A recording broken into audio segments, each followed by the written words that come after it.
बिस्मिल्लाहिर्रहमानिर्रहीम, अस्सलाम वालेकुम, good morning and welcome to morning at home. मैं हूँ आपकी मेज़बान जुगन काज़िम और उम्मीद है कि आप खैरियत से होंगे।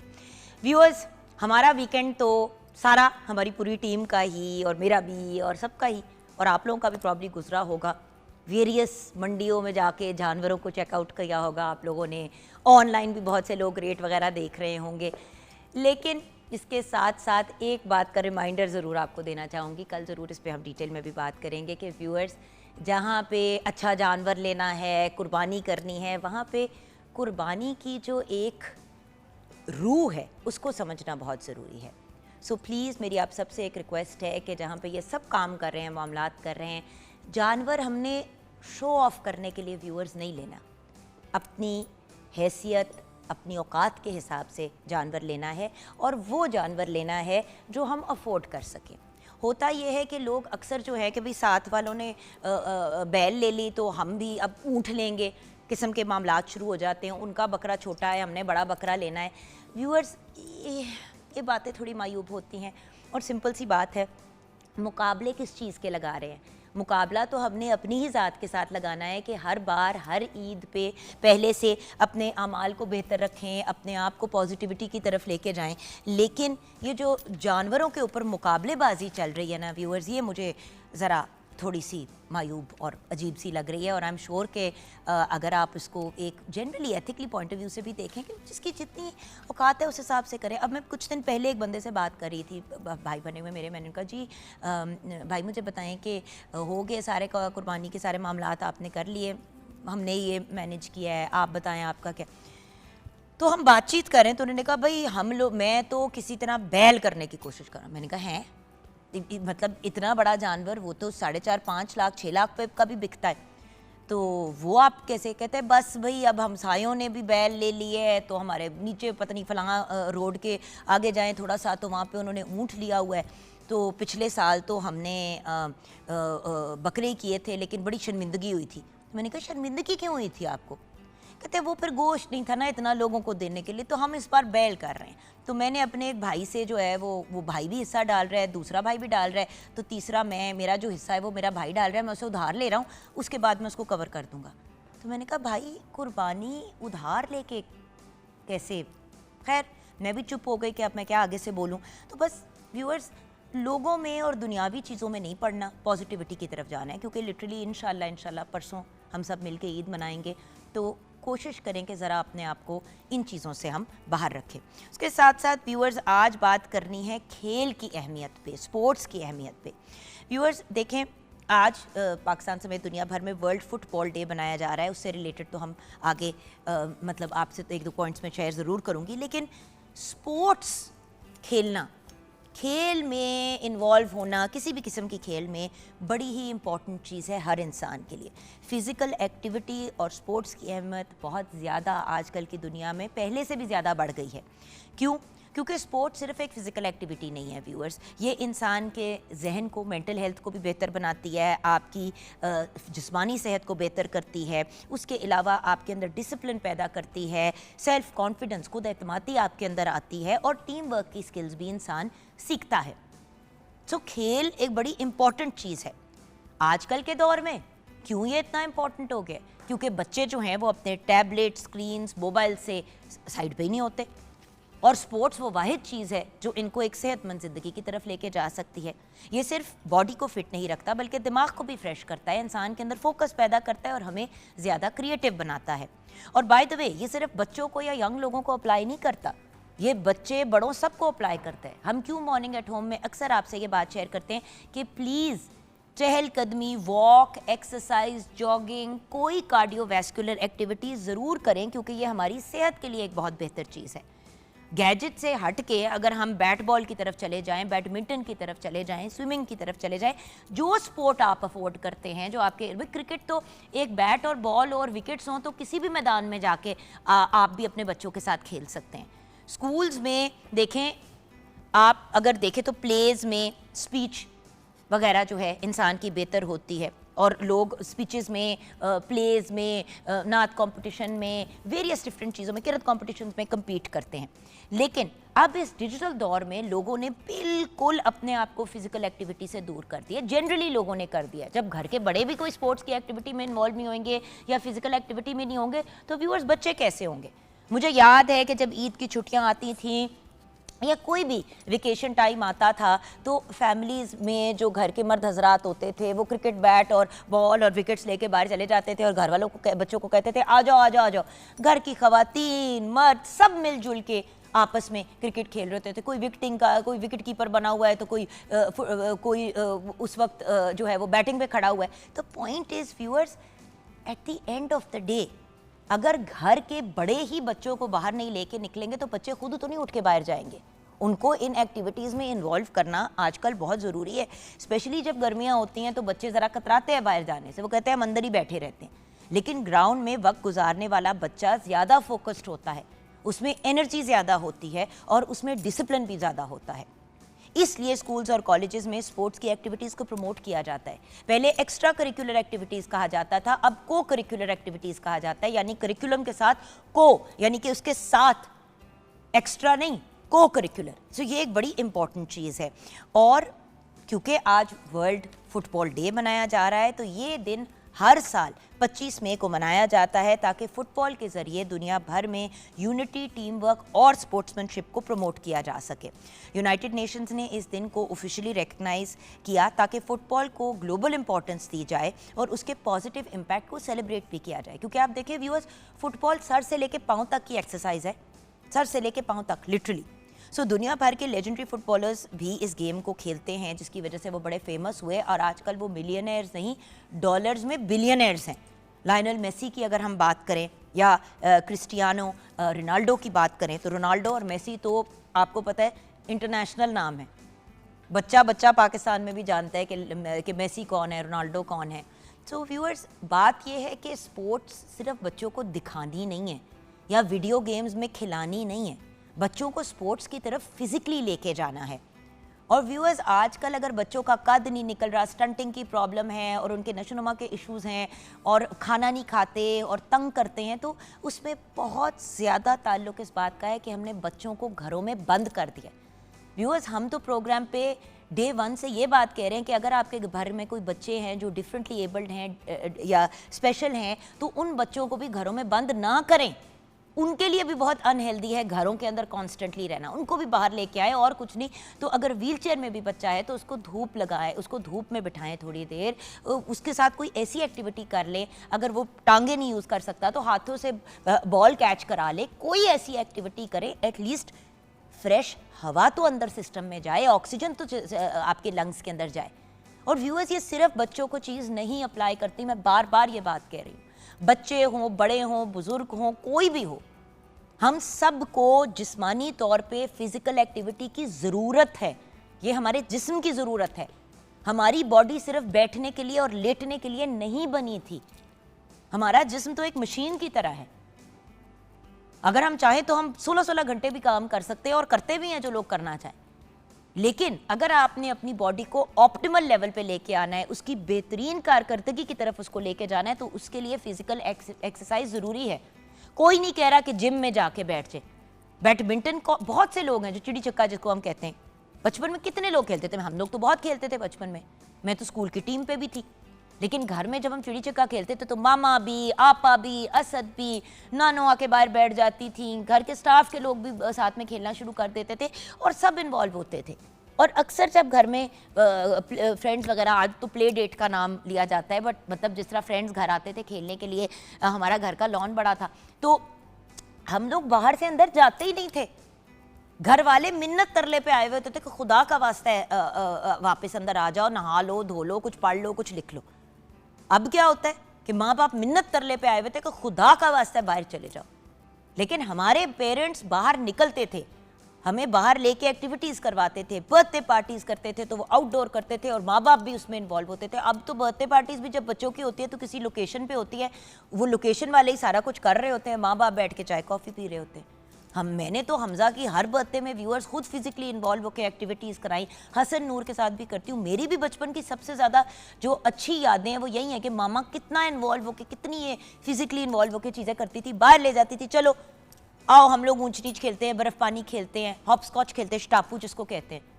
कोई एक्टिविटी ही नहीं रही बच्चों की, इसलिए नहीं रही क्योंकि हम उनको एक्टिविटी की तरफ लेके नहीं जाते। अब कल मैं अपनी भाभी के साथ, खतीजा के साथ, दीचू के साथ बैठी हुई थी। मैंने कहा जान मुझे बताओ, वो अपने बेटे हुसैन को जिस उसमें डाल रही हैं समर स्कूल में, मैंने सोचा नूर भी उसे में चले जाए, दोनों कजन्स एक साथ पढ़ ले, एक ही साथ एटलीस्ट कुछ तो उनकी एक्टिविटी होगी। वो क्योंकि लाहौर के दूसरे कोने में रहते हैं, मैं दूसरे कोने में रहती हूँ, तो स्कूल एक नहीं जाते बच्चे साथ, लेकिन वो भी यही चाह रही हैं कि हुसैन कोई एक्टिविटी करे, कोई बाहर निकल के कोई चीज़ करे। तो उन्होंने भी समर स्कूल वो चूज़ किया जिसमें फ़िज़िकल एक्टिविटी ज़्यादा है। देखिए पढ़ाई बच्चे सारा साल करते हैं, गर्मियों की छुट्टियों में अगर स्कूल से होमवर्क मिला हुआ है तो वो तो होमवर्क तो उन्हें करना ही है। तो एक्टिविटीज़ ऐसी होनी चाहिए जिनसे बच्चों का माइंड एक्सपैंड हो, ग्रो करे। इसीलिए तो व्यूअर्स पहले ऐसा ही होता था कि गर्मियों की छुट्टियों में कद निकल आता था, तो लोग कहते थे हाँ गर्मियों में इसका 3 इंच कद निकला है। क्यों? क्योंकि नींद भी पूरी हो रही होती है, एक्सरसाइज भी हो रही होती है, खुराक भी अच्छी ले रहे होते हैं बच्चे। सो प्लीज़ व्यूअर्स अपनी ज़ात को भी बाहर निकालें और बच्चों को भी घरों से बाहर निकालें। शेफ़ नूर हैदर हमारे साथ है, सईदा शेफ़ नूर हैदर। अस्सलाम वालेकुम। वालेकुम सलाम, कैसी हैं आप? ठीक है, बिल्कुल ठीक। शेफ़ नूर आप मुझे बताएं, हम बात कर रहे हैं बाहर निकलने की घरों से, तो माँ बाप नहीं निकलते। पहले तो नाना नानी दादा दादी कहते थे चलो चलो चलो चलो सारे बाहर निकले, सारे बाहर निकले। बिल्कुल। अब तो जवान जान माँ बाप नहीं बाहर निकलते, बच्चे सब अंदर बैठे हुए हैं। बच्चों ने इतने बड़े बड़े पार्क्स बनाए हुए हैं पूरे पाकिस्तान में, गवर्नमेंट ने, क्यों नहीं जाते पार्क्स में? बस इसलिए कि खाली पड़े होते हैं पार्क शेफ नूर। और मतलब शाम को शायद जो सिर्फ वॉक करने के लिए, वेट कम करने के लिए, पार्क्स में पहले बच्चे इतने होते थे, बंदा अपने बच्चे को लेके आता था, पूरी एक्सरसाइज करके आप जब जाते थे तो बच्चे मेहनत कर रहे होते थे, हमने नहीं जाना। हाँ जी, हमारे फ्रेंड्स बन गए। हाँ, बच्चे खेल रहे होते थे और मतलब गेम्स खेल रहे होते थे। लेकिन अब बाकी आप सही कह रही हैं कि अब घरों में बंद हो गए हैं। वो इसलिए कि हमने अपने बच्चों को थोड़ा, खुद भी हम सुस्त हो गए हैं और बच्चों को भी जो है मोबाइल फ़ोन है और बाकी चीज़ें हैं, वो बैठे हैं और अपने वो कर रहे हैं और बाहर जाने की कोई उनको वो है ही नहीं है। लेकिन हमारे घर में जो है मेरी लेकिन शेफ नूर हमें बाहर निकलना पड़ेगा। अब देखें आप और आपके हस्बैंड जो ट्रिप्स लगाते हैं, आप ज्यादातर आउटडोर टाइप एक्टिविटीज वाली ट्रिप्स लगाते हैं। आप लोग करते हैं तो आपकी बेटी भी करती है, उसको भी शौक है, वो भी आपके साथ जाती है, वो भी इन्वॉल्व होती है बाबू के साथ अपने। तो बात ये है कि देखिए शेफ नूर, हम सब ने अपनी अपनी सिचुएशन के हिसाब से चलना है। अगर हर रोज नहीं तो एटलीस्ट जब छुट्टियां आती हैं तब तो हम एक्टिविटीज में बच्चों के साथ इन्वॉल्व हो सकते हैं। मेरे हस्बैंड अभी बीमार थे तो कहती बाबा आप तो पहले जाते थे पार्क, अब बैडमिंटन खेलते थे, वॉक करते थे सुबह, तो अब आप जाते नहीं। वो लेके ना उनको बाहर कहेंगे आए चलें खेलते हैं, आप ना बैडमिंटन लेके उनको ले जाएगी और कहेंगे आओ खेलते हैं। वो तो स्कॉश भी खेलते थे और मतलब सब कुछ ना। वही तो बात है ना शेफ नूर, देखें जो इंसान अपने जिस्म पे छोटी उम्र पे इन्वेस्टमेंट करता है ना, आगे जाके उस इन्वेस्टमेंट को वो कैश करता है। और वो कैश क्या है? अच्छी सेहत। जब आपकी अच्छी सेहत होगी व्यूअर्स, तो फिर हर काम भी आपके लिए आसान होगा, पैसे कमाने भी आसान होंगे, हर चीज आपके लिए इजी हो जाएगी। सबका ताल्लुक जो है वो अच्छी सेहत से है। बिल्कुल। हम ब्रेक की तरफ जाएंगे व्यूअर्स, ब्रेक के बाद जब वापस आएंगे तो शेफ नूर के किचन में मुलाकात होगी। आज वो कुछ ईद स्पेसिफिक रेसिपी लेके आई हैं जो पहले वक्तों में तो बहुत बनती थी, अब जरा कम बनती है, पता नहीं क्यों। इस पर भी बात करेंगे ब्रेक के बाद।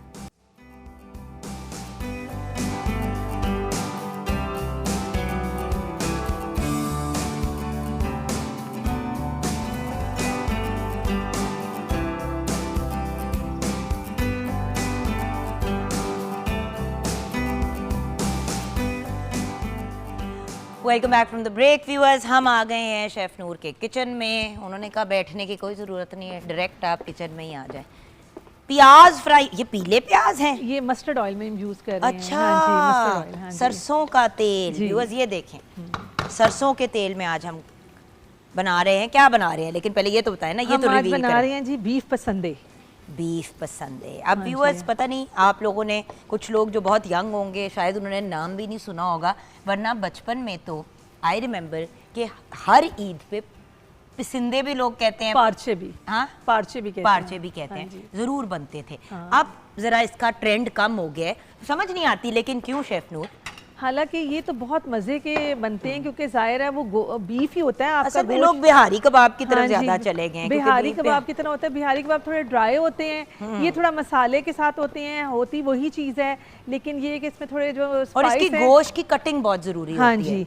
हाँ। और इसके स्पाइस जो हैं वो थोड़े से बीच में हमने वो डिफरेंट टाइप के डाले हैं, लेकिन ये बहुत ही मज़े के रोटी के साथ आप खा लें, आप चम्मच के साथ खा लें, सैलड डालें, थोड़े से पसंदे डालें, चटनी डालें और छुरी कांटे से खा लें, बहुत मज़े के हाँ जी। होते हैं, बहुत मज़े के होते हैं। तो व्यूअर्स, अगर आपने अभी तक पसंदे कभी बनाए नहीं है, ट्राई नहीं किए, तो इस ईद पे ज़रूर तो बनाएं। ये ज़रूर बनाइएगा, ट्राई कीजिएगा। नानों के घर में बड़े मज़े के बनते थे, मेरे कुक को आते ही नहीं है बनाने। उसको ये तो बाजी कभी किसी ने सिखाई ही नहीं है, कभी किसी ने बनवाई ही नहीं। उसको मेरे पास भेजें। नहीं, आपके पास मैं भेजूंगी उसको एक दिन, ताकि 3 4 5 चीजें आप उसको भी सिखा दें। और pasande is one of those classic things. हाँ जी, बहुत मजे के बनते हैं। तो मैं रेसिपी बोल दूं? बिल्कुल मेरी जान, आप इंग्रेडिएंट्स बता दो, फिर आपने मीट का भी बताना है कि उसको कैसे हमने सेलेक्ट करना है और कटिंग करवानी है। अच्छा जी, बीफ पसंदे के लिए चाहिए जी हमें बीफ पसंदे जो है वो 1 kg, दही चाहिए हमें 3 पाव 3 कप, यानी कि 1 किलो से कम। मेरा 1 kg था, मैंने उसमें से थोड़ा चटनी के लिए निकाल लिया और मैंने बाकी में मैरिनेशन कर लियो। और सूखा धनिया 2 खाने के चम्मच है, नारियल पाउडर 2 खाने के चम्मच है, काली मिर्च साबुत 1 चाय का चम्मच है, बादाम 1/4 कप है, खसखस यानी कि पोपी सीड भी इसको कहते हैं और खसखस भी ये है जी 2 खाने के चम्मच, लहसुन की पेस्ट 2 खाने के चम्मच, अदरक की पेस्ट 2 खाने के चम्मच, मस्टर्ड ऑयल जो है उसमें बनाएंगे तो बहुत ही अच्छा बनेगा, 1 कप है, सरसों का तेल, हाँ जिसे हम कहते हैं व्यूअर्स। नमक हस्बे जायका है, हरी मिर्च की पेस्ट 1 चाय का चम्मच, हरा धनिया हस्बे ज़रूरत, प्याज 2 अदद, सफ़ेद ज़ीरा 1 चाय का चम्मच, नींबू का रस 2 खाने के चम्मच, सब्ज़ इलायची पाउडर 1/4 चाय का चम्मच। अच्छा, पहले वक्तों में ना सरसों के तेल में खाना बनता था, वही सरसों का तेल सर पे भी लगता था, छोटे बच्चों की आप मालिश भी उसी सरसों के तेल से करते थे। अच्छे वक्त थे, अच्छे वक्त है। देसी घी यूज़ किया जाता था, देसी घी से खाना भी बनाया जाता था, ख़वातीन सर पे भी उसको लगाती थी। हाँ जी। और बाय द वे एक टिप आपके साथ ज़रूर शेयर करना चाहूँगी। कुछ लोग होते हैं जिनको सरसों का तेल इस लिहाज से सूट कर जाता है कि वो अगर लगाते हैं तो 2 दफ़ा बाल शैम्पू करके उनके बालों से निकल जाते हैं। लेकिन बहुत से ऐसे लोग हैं, जैसे कि मैं हूँ, मेरे बाल बहुत फाइन है, तो मेरे बालों के अंदर ही वो घुस जाता है और वो 3 शैम्पू के बाद भी नहीं निकलता, तो फिर बाल ज़्यादा ड्राई हो जाते हैं। तो ऐसे लोग जिनको प्रॉपर तरीके से सरसों का तेल बालों से नहीं निकालना आता, वो देसी घी का भी इस्तेमाल कर सकते हैं। हाँ जी। मैं पता है क्या करती हूँ, थोड़ा सा देसी घी लिया, एक अंडे की जर्दी ली, अच्छा। और उसमें हल्का सा नींबू निचोड़ दिया। नींबू इसलिए निचोड़ती हूँ क्योंकि उसमें से वो फिर स्मेल खत्म हो जाती है अंडे की, और उसको अच्छे से फेंट लिया और फिर उसको बालों में लगा लिया। कितनी देर के लिए लगाती हैं? मैं आधे घंटे के लिए लगाती हूँ और फिर नहा लेती हूँ। जैसे कि अभी हमने ये खाना बनाने के लिए आए, अंडा फेंट के वो करके आपने बालों पे लगा दिया, आपने अपने पसंद वगैरह वो पकने के लगाए, दम पे छोड़े, और आप जाके जल्दी से शावर लेके आ रहे हैं। आधा घंटा मैक्सिमम, घंटों लगाने की बिल्कुल जरूरत नहीं है। लोग रात को लगाते हैं और सुबह करते हैं। ये पहले वक्तों की होती थी, जो लोग लगा लेते थे, फिर अगले दिन ही जब नहाते थे तो तब कर लेते थे। लेकिन टेक्निकली आधा पौना घंटे से ज़्यादा आपको तेल लगाने की ज़रूरत नहीं है। आप जब उधर भी जाते हैं सैलून वगैरह में भी, तो आपने देखा होगा शेफ नूर के, जब आप अपने बाल मतलब अगर आप जाते हैं ट्रीटमेंट भी कोई बालों में लगवाते हैं, प्रोटीन भी लगवाते हैं, तो आधे घंटे से ज़्यादा नहीं लगाते, ज़रूरत नहीं होती। जितने बालों ने अब्जॉर्ब करना होता है वो कर लेता है जी। और अगर आप बार बार शैम्पू करते हैं उसके बाद, तो फिर ऑब्वियसली आपके बाल और ड्राई हो जाएंगे। एक दफ़ा करना चाहिए। और अगर आपकी डैंड्रफ का इशू है और स्कैल्प पे आपके प्रॉब्लम्स होते रहते हैं, तो 2-3 कतरे टी ट्री ऑयल के डाल दें। वो रूट से ना शेफ नूर आपका वो जो एक्जिमा का इशू है वो रिजॉल्व कर देगा। बट 2-3 कतरे। अच्छा जी, हमने सबसे पहले दही लिया, दही को विस्क किया, और उसके बाद हमने जो है इसमें हमने डाला है जी, अगर आपको थोड़ा इशू हो तो आप कच्चा पपीता भी डाल सकते हैं, उसको लगा के आप 1 घंटे के लिए रख दें, उसके बाद आप दही में मैरिनेट कर दें। कच्चा पपीता मुझे नहीं मिला था तो मैंने मीट टेंडराइजर जो है वो मिल जाता है मार्केट में। हम लोग की देखिए, हम कहते जैसे कि शेफ नूर ने भी आपको बड़ा ऑनेस्टली बता दिया, मुझे नहीं मिला कच्चा पपीता तो मैंने वो यूज कर लिया। आजकल क्योंकि पक्का ही पपीता मिल रहा है मार्केट में। मेरे नेबर में थे, वो कनाडा जा रही थी तो मुझे कह रही थी कच्चे पपीते लगे हुए तो तुम तोड़ लो। जब मैं घर शिफ्ट कर रही थी, मैंने कहा मैं तो आती रहती हूँ तो मैं तोड़ लूंगी, और वो मौका नहीं, वो आंधी आई, वो सारे गिर गए और मैं लेट गई, तो उन्होंने कहा वो तो सारे वो चले गई। उन्होंने अपने वो सर्वेंट से कहा कि इनको दे देना ना। तो मैं जब गई तो कहता बाजी वो तो सारे जो हैं वो उतर के, तो मैंने कहा तुम मेरे लिए रख देते, तुम इसमें कौन सी बात थी। तो वो आप ये कि कभी आपको मिल जाए तो आप उसको छील के अच्छे तरीके से चॉपर में चॉप कर लें और छोटे छोटे ना उसके वो बना लें, आप पोर्शंस बना के आप फ्रीजर में रख दें। जब आपको यूज़ करना हो आप वो निकालें, एक पॉलीथीन बैग उसमें से जितना आपने यूज़ करना है करके, वैसे तो उतने बनाए जितना हमने यूज़ करना है, हमने बाकी जो है ना वो उसको फ्रीजर में ही रहने देना है, तो आप उसको लगा लें। इसीलिए पोर्शंस के हिसाब से कर ले, आपको पता होता है आपने कितना को कच्चा पपीता। अच्छा, हमने जो है इसको आपने जब उसके पास जाना है मीट लेने के लिए, तो आपने उसे कहना है व्हील का मीट दे आपको। व्हील जो होता है वो जिसे हम कहते हैं कि पंजाबी में वेड़ी का गोश्त, तो ज़रा ठीक है, नरम होता है। हाँ जी, नरम होता है। उससे व्हील का गोश्त लें और वो आपको उसे कहेंगे पसंदे बना दें, वो स्लाइसिस में काट के आपको, और उसके पास जो जिससे वो काटेगा, काफ़ी बड़े बड़े उनके पास वो होते हैं ना, क्या कहते हैं, मीट क्लीवर्स। हाँ जी, उसमें आपने ना ज़ोर से वो मार के ना तो उसको पतला कर देते हैं। तो मुझे तो उन्होंने करके दिया, लेकिन घर आके मेरे पास वो हैमर था और उसके ऊपर फिर मैंने और किया। ठीक है। अच्छा, हाँ अभी जी। इसमें और क्या डालना है अभी? बस अभी कुछ नहीं डालना है, ये सब कुछ इसमें मैरिनेट है। इसमें नमक, दही में मसाला हमने कुछ नहीं डालना। हमने दही में हमने ये मसाले जो हैं, सूखा धनिया और काली मिर्च, बादाम और खसखस, हमने इसको ब्राउन किया, हल्का सा रोस्ट करके हमने इसको ग्राइंड कर लिया। अच्छा, और आपने पसंदे क्या बड़े बड़े लंबे लंबे बनाए हैं या? ये अभी दिखाते हैं। ये देखें। हाँ जी, अच्छा, इसके आपने इतने इतने पीस, जी, अच्छा, जी, जी। ऐसे ऐसे पीसेस। हाँ जी, पीसीज है ये। वैसे भी उसमें डालेंगे तो श्रिंक हो जाएंगे ना। बिल्कुल। हमारा, आ जाए, अब हम इसमें डाल हाँ देते हैं क्योंकि हमारे प्याज भी हाँ जी। ब्राउन हो ही गए हैं, राइट? जी। तो इससे पहले कि हमारे प्याज बर्न होने शुरू हो रहे हैं, अच्छा, हमने पहले मीट डालना है या सारा एक साथ ही? पहले मीट डाल दें ताकि थोड़ा सा उसको फ्राई करें, उसके बाद हम फिर बिल्कुल दही वाला उसके बाद दही वाला मिक्सचर मिक्सचर डाल देंगे। बिल्कुल सही है। अच्छा जी, फिर हमने इसमें जो है बादाम और ये हमने रोस्ट कर लिया, इसको हमने ग्राइंड कर लिया पाउडर फॉर्म में, ठीक है जी, वो हमने डाल दिया। और उसके बाद आपने नारियल पाउडर को हल्का सा आपने, वो बहुत जल्दी हो जाता है, हल्का सा आपने उसको रोस्ट किया। जो ही उसका कलर चेंज होगा तो आपने चूल्हा बंद कर देना है और उसमें आपने लाल मिर्च पाउडर डाल के उसी गर्माइश में वो हो जाएगा रोस्ट, ठीक है जी। वो डाल दिया ठंडा करके इसमें, और आपने नींबू का रस डाल दिया, नमक डाल दिया, हरी मिर्च की पेस्ट डाल दी, और इसको डाल के आपने, और इसको आपने जो है वो मैरिनेट कर लिया ओवरनाइट। नींबू का रस भी इसलिए ज़रूरी है क्योंकि वो भी आपको नरम करने में हेल्प करता है मीट को। और वैसे मैंने पहले ना इसमें ऑनेस्टली मैंने नमक और सिरका डाल के ना इसको आधे घंटे के लिए रखा था कि ताकि और भी टेंडर हो जाए। बड़ा इंपॉर्टेंट है ये करना। हाँ जी, लोग करते नहीं हैं, फिर उसके बाद ताकि और भी टेंडर हो जाए। और उसके बाद फिर मैंने स्ट्रेनर में डाला, जब सारा पानी उसका स्क्वीज हो गया तो उसको मैंने मैरिनेट। जिस तरह बिहारी कबाब को आप टच करते हैं तो उसका गोश्त बिल्कुल आपके हाथ में पिघल जाता है, उसी तरह पसंदे भी इतने ही सॉफ्ट होने चाहिए। और अगर नहीं है तो then you have done something wrong. जी, राइट? जी, बिल्कुल सही कह रही हैं। क्योंकि मैंने ऐसे भी पसंदे, आई रिमेंबर बचपन में कभी कभी लाते थे लोगों के घर, तो अगर किसी ने बनाए में और वो सख्त होते थे ना तो घर वाले नहीं खाते थे उसको। हाँ जी। और फिर अगर आपको थोड़ा प्रॉब्लम है तो उसमें 10 मिनट के लिए प्रेशर दे दें आप। हाँ, और प्रेशर दे दें, और फिर अब जब आप खोलें तो इसमें आप कोयले का स्मोक दें और फिर सब्ज़ धनिया से गार्निशिंग कर लें। और जो मोटी वाली मिर्च हो ना, अगर आपको कोई कम लगे ना तो आप 2-3 मिर्चें ऐसे ही साबुत उसमें डाल दें ताकि वो खूबसूरत भी लगेंगी। और उसके बाद आप इसको फ्रेश सैलड और मिंट रायते के साथ इसको सर्व कर दें, रोटी के साथ, चावल के साथ, वैसे भी खा सकते हैं। आप देखिए कितनी इजी रेसिपी है व्यूअर्स। अगर आप टेक्निकली देखें तो it's a very easy recipe, बहुत ही आसान जी। और मस्टर्ड ऑयल में खाना बनाए, मैं तो आपको यही सजेस्ट करूँगी।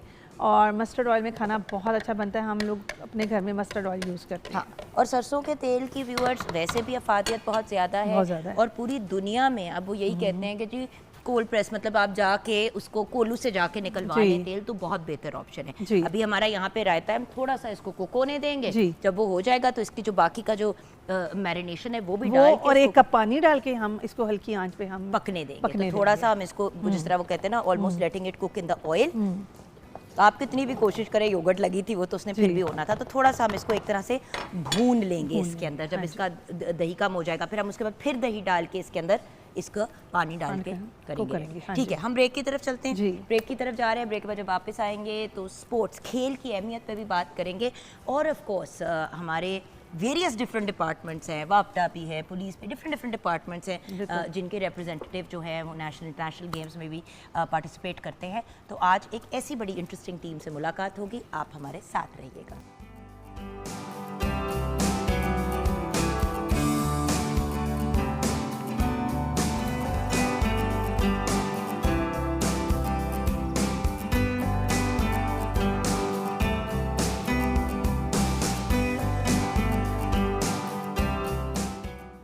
Welcome back from the break viewers. हम जब खेल की बात करते हैं और खेल की दुनिया की बात करते हैं तो आप जानते हैं व्यूअर्स कि various different sports boards exist करते हैं। End of course Pakistan police का भी अपना एक स्पोर्ट्स बोर्ड है। और आप जानते हैं बड़ी दफ़ा हमारे प्रोग्राम पे भी ऐसे लोग आ चुके हैं जो कहते हैं कि जी मैं पुलिस की तरफ से खेलता हूँ, या कोई कहता है वो वापटा की तरफ से खेलता है। तो और आपस में इनका बड़ा स्ट्रॉन्ग इंटरनल कॉम्पिटिशन भी होता है और एक्सटर्नली भी। तो आज हमारे साथ एक बहुत ही ब्रिलियंट पर्सनालिटी हैं, क्योंकि आज हम खेल की अहमियत पे बात कर रहे हैं। तो हमारे साथ है महमूद उल हसन राना साहब। आप पूरे पाकिस्तान के स्पोर्ट्स ऑफिसर हैं of the police sports board. तो अगर हम कहें कि आप स्पोर्ट्स ऑफिसर हैं पाकिस्तान पुलिस स्पोर्ट्स बोर्ड के, एक्चुअली एक ही हैं जो पूरे पाकिस्तान के हैं, और वो महमूद साहब हैं। देन इनकी जो वेरियस डिफरेंट चीज़ें इनकी क्रेडिट को जाते हैं वो इन्हीं की ज़बानी हम सुनेंगे। अस्सलाम वालेकुम भैया, क्या हाल है आपके? जी अल्लाह का शुक्र, अल्लाह का करम है। मैं सबसे पहले तो मैं आपका मशकूर हूँ कि आपने स्पोर्ट्स की अहमियत को उजागर करने के लिए इतना शानदार प्रोग्राम आज ऑर्गेनाइज़ किया और इसमें हमारे हीरोज़ को आपने इनवाइट किया। I am really very thankful. और महमूद साहब, आपने वक्त निकाला, जी। ये हमारे लिए एक बड़ी इंपॉर्टेंट चीज़ है। और उसके अलावा सर देखिए, यहाँ पे बैठ के शुरू में भी प्रोग्राम के मैंने एक ही बात की बार बार कि भाई खेल की अहमियत सिर्फ बच्चों के लिए या सिर्फ बच्चों के लिए नहीं है, बुज़ुर्ग के लिए भी खेल किसी ना किसी फ़िज़िकल एक्टिविटी में इन्वॉल्व होना ज़रूरी है। लेकिन प्रॉब्लम ये होती है कि हम लोगों को कह तो रहे होते हैं कि जी खेल की तरफ आओ, लेकिन कभी ये नहीं इस्टेब्लिश करते कि ज़रूरी क्यों है। तो अक्सर मैंने मॉर्निंग शोज में भी देखा है कि एक्सरसाइज कराना सिखा रहे होते हैं। एक्सरसाइज तो वही करेगा जो ऑलरेडी कर रहा है, जी जी, लेके आना है लोगों को उसकी तरफ। वो इम्पोर्टेंट चीज़ है। ये बिल्कुल मैम आपने बड़ी ही प्यारी बात की है। इसका जो इम्पैक्ट है ना, जो आपकी सेहत पे, आपकी पर्सनैलिटी पे पड़ता है, ये अगर लोगों को ये चीज़ की समझ आ जाए ना, जैसे हम खुराक खाते हैं, जैसे हम पढ़ते हैं, जैसे हम मुख्तलिफ फील्ड में आगे निकलते हैं, स्पोर्ट्स बेसिकली आपकी हेल्थ और आपकी पर्सनैलिटी के लिए इंतहाई ज़रूरी होता है। तो उसके ये बात आप जैसे प्रोग्राम के वसातत से और मुख्तलिफ़ चैनल्स पे अगर चल रही होती है ना, तो उससे कुछ ना कुछ इम्पैक्ट ज़रूर पड़ता है।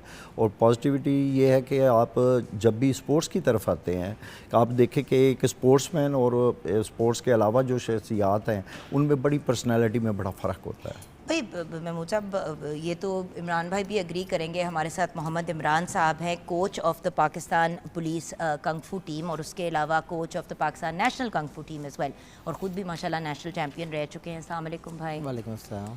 इमरान भाई, आप भी आई थिंक इस बात के साथ एग्री करेंगे कि इवन बच्चे जो स्पोर्ट्स खेलते हैं और नहीं खेलते, उनमें ज़मीन आसमान का फ़र्क है। तो जो इंसान सारी ज़िंदगी किसी भी स्पोर्ट की तरफ नहीं जाएगा, उसकी तो हर चीज़ में एक बड़ा सीरियस डिफरेंस नज़र आएगा।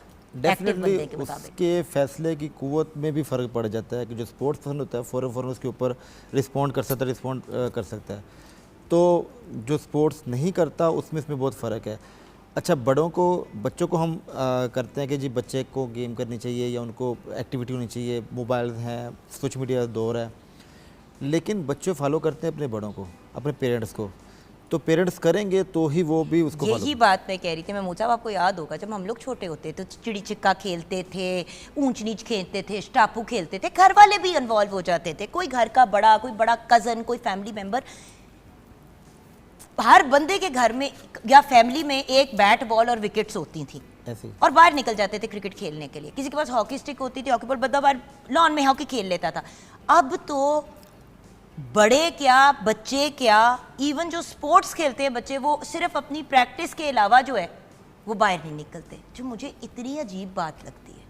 हमने तो सारा वक्त ही वो जो कहते हैं ना पार्क्स में, मैदानों में गुजारा ग्रोइंग अप। मैं लड़की थी, मुझे डांट पिटती थी व्यूअर्स, मुझे इतनी डांट पिटती थी कि टिकती नहीं है एक जगह, इसका रंग खराब हो जाएगा। ये मुझे किसी चीज़ की टेंशन नहीं होती थी, मुझे बस ये होता था कि मैंने बाहर निकलना है, और जहाँ पे सब खेल रहे हैं, चाहे वो क्रिकेट खेल रहे हैं, फुटबॉल खेल रहे हैं, वॉलीबॉल खेल रहे हैं, कुछ भी खेल रहे हैं, मैंने खेलना ज़रूर है, क्योंकि सब खेल रहे होते थे। अब क्योंकि कोई नहीं खेलता तो बच्चे भी नहीं खेलते। हाँ जी, हमारे साथ हैं महविश तारिक।